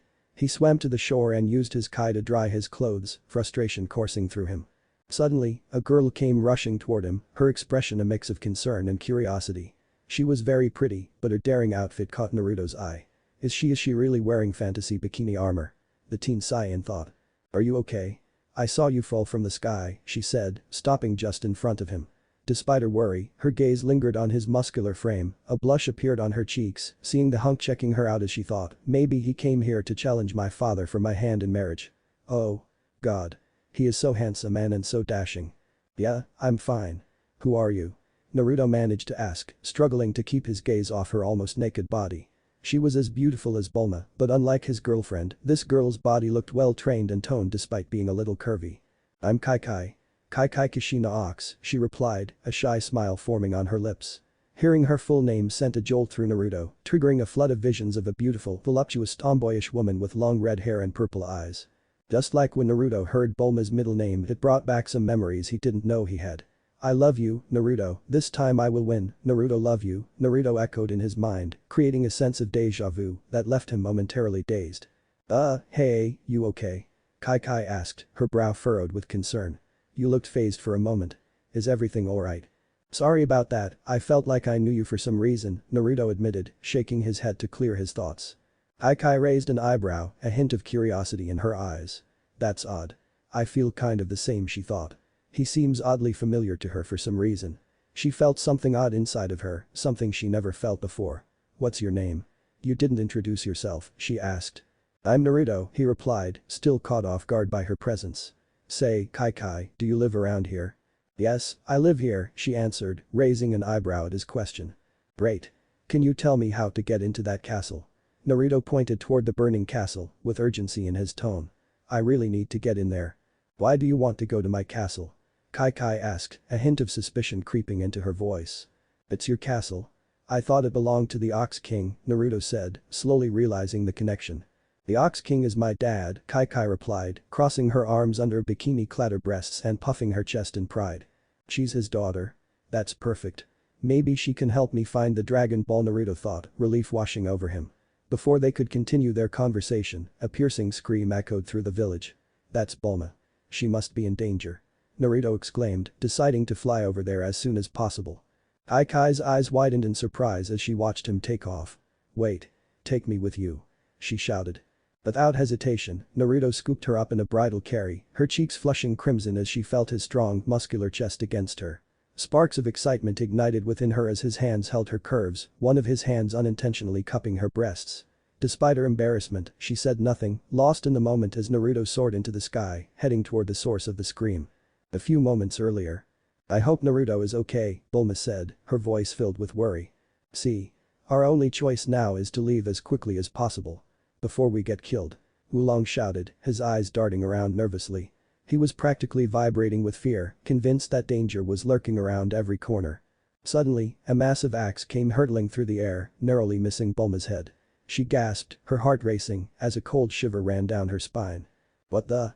Bulma exclaimed, her voice shaky. She and Oolong spun around slowly, fear gripping them as they prepared to face whoever had just attacked them. What they saw sent a shock through their bodies. A giant man loomed before them, clad in intimidating armor that gleamed ominously in the harsh light of the fire of the mountain. He had a wild, barbaric appearance, with fierce eyes that seemed to dig deep into their souls. The giant man growled menacingly, his voice deep and rumbling like thunder. What are you two doing here? He demanded, taking a step forward while gripping his axe tightly. Why, you're the Ox King, right? Bulma stammered, her knees nearly buckling as she struggled to maintain her composure. Beside her, Oolong was frozen in sheer terror, his face pale and a dark stain spreading across his pants. You didn't come here to steal my treasure, did you? The Ox King advanced, his massive frame looming over them like a dark cloud. Well, answer me. No. We were just passing by, right, Oolong? Bulma pleaded, glancing desperately at her friend for support. But Oolong was paralyzed with fear, his eyes wide and blank, utterly unable to respond. Really now?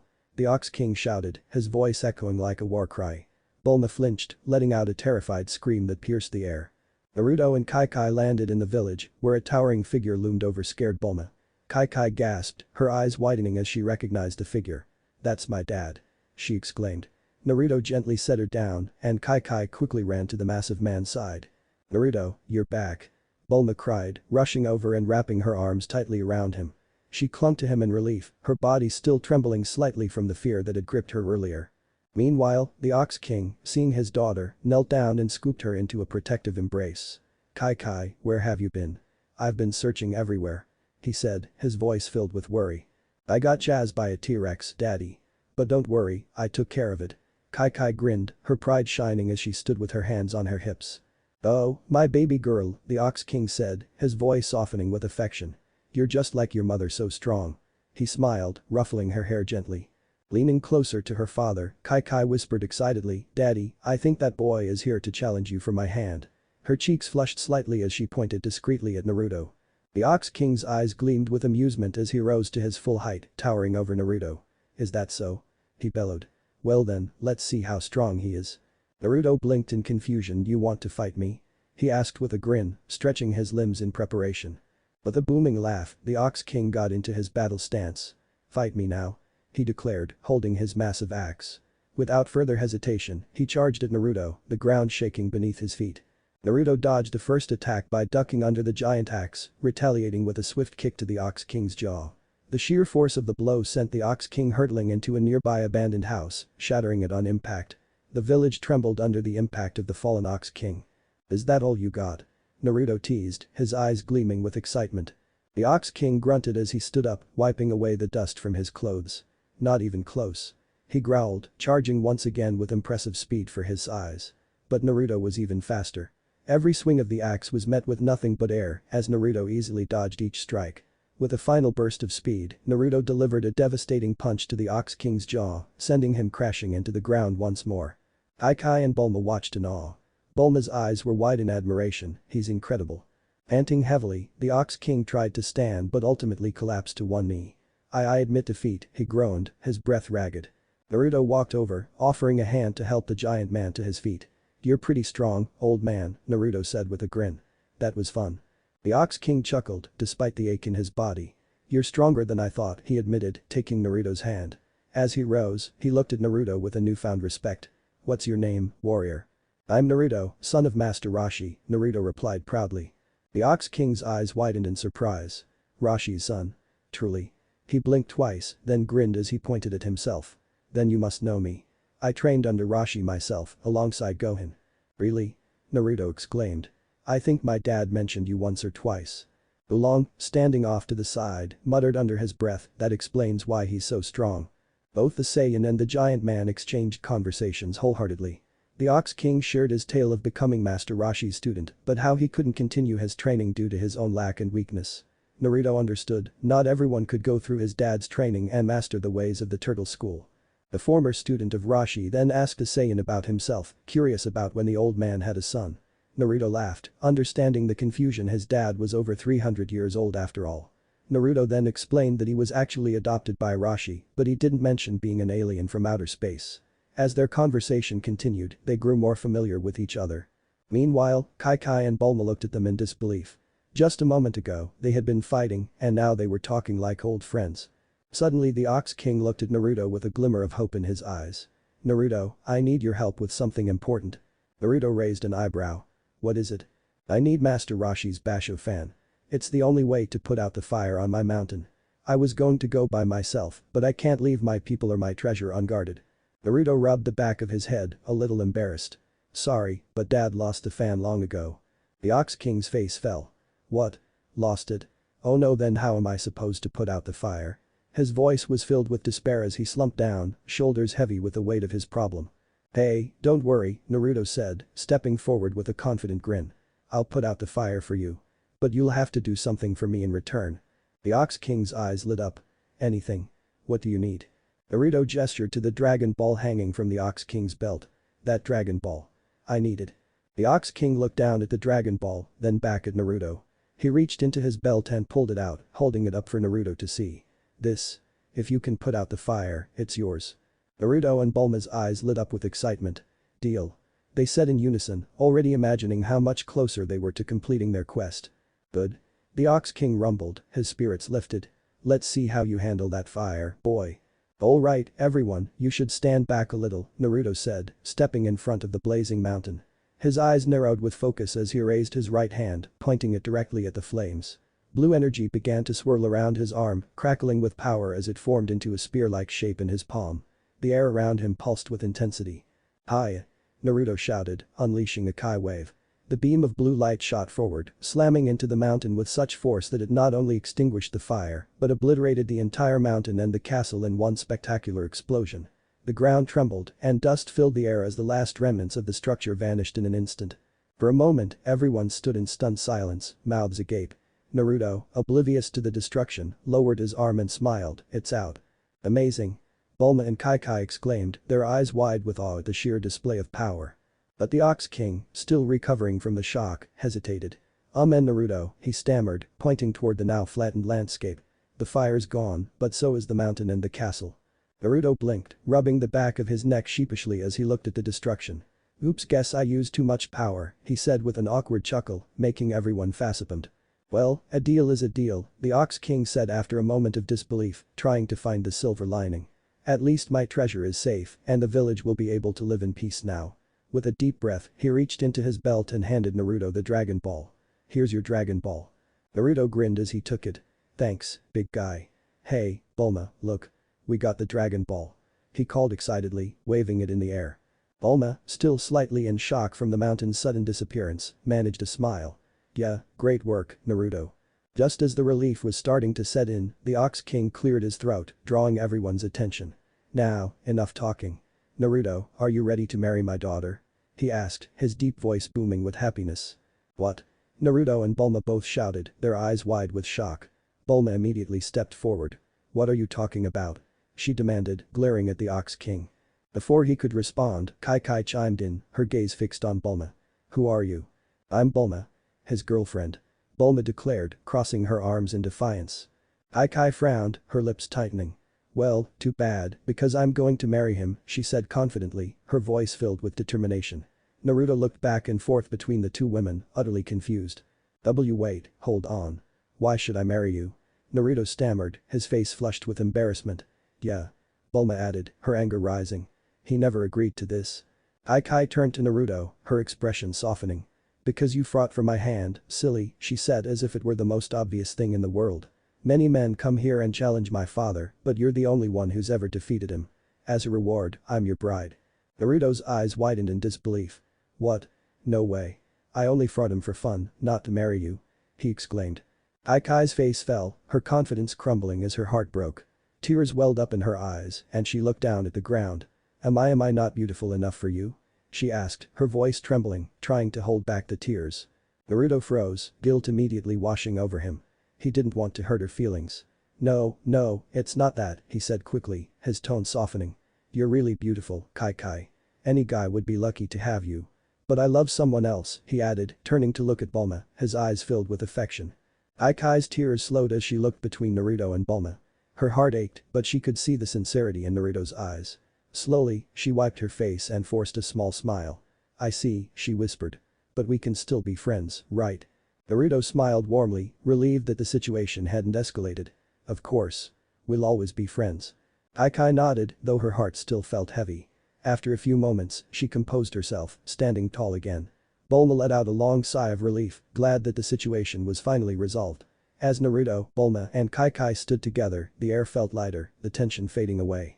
The awkwardness remained, but at least they could move forward as friends. After the recent fiasco, Bulma checked her radar, eyes glued to the small screen. Let's see where the last Dragon Ball is. There it is. To the west, but it's pretty far though, she said, her brow furrowing slightly at the distance. Alright guys, let's get going, Oolong urged, already preparing to drive their mobile house westward.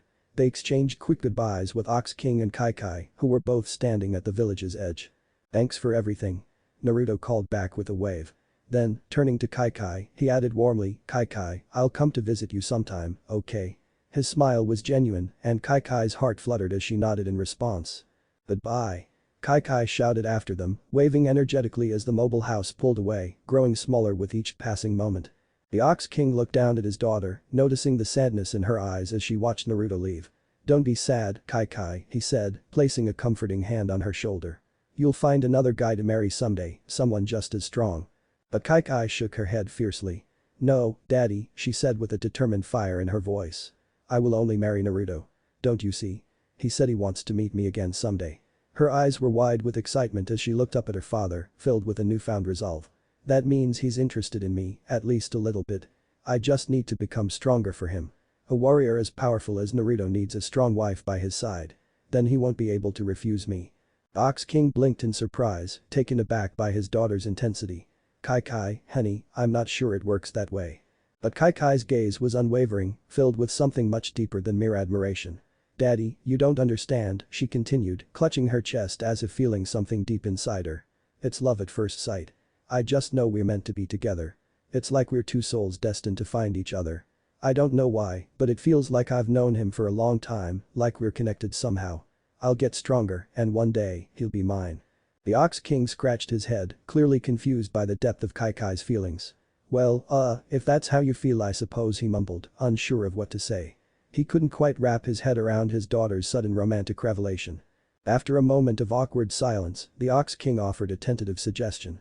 If you really want to get stronger, why don't you train under my old master, Rashi? He taught me everything I know. He could help you become the kind of warrior you want to be. He is also that young man's father. xChi's eyes lit up at the suggestion. Master Rashi. She echoed, her mind already racing with possibilities. She imagined herself training hard under Naruto's father, becoming powerful enough to stand by Naruto's side. Yes, Ox King continued, now more confident in his advice. He's a huge pervert, but he's the best teacher there is. If you're serious about this, I'm sure he'd take you on as a student. xChi clenched her fists, her resolve stronger than ever. Then that's what I'll do. I'll become the strongest woman alive, and when I do, Naruto won't have any reason to turn me away. She looked up at her father with a fiery determination in her eyes. Just you wait, daddy. I'll make him mine, no matter what. The Ox King smiled, although he still wasn't entirely sure where all of this was coming from. Still, he admired his daughter's spirit. Well, if anyone can do it, it's you, xChi. Just remember, love isn't always about strength. Kai barely heard him, too busy imagining her future, one where she and Naruto stood side by side as equals, as partners. "I'll show him, daddy," she whispered to herself. "I'll show him we're meant to be." What if Naruto's Bulma's xChi-Chi Dragon Ball Z end here, and thanks for watching my video till the end.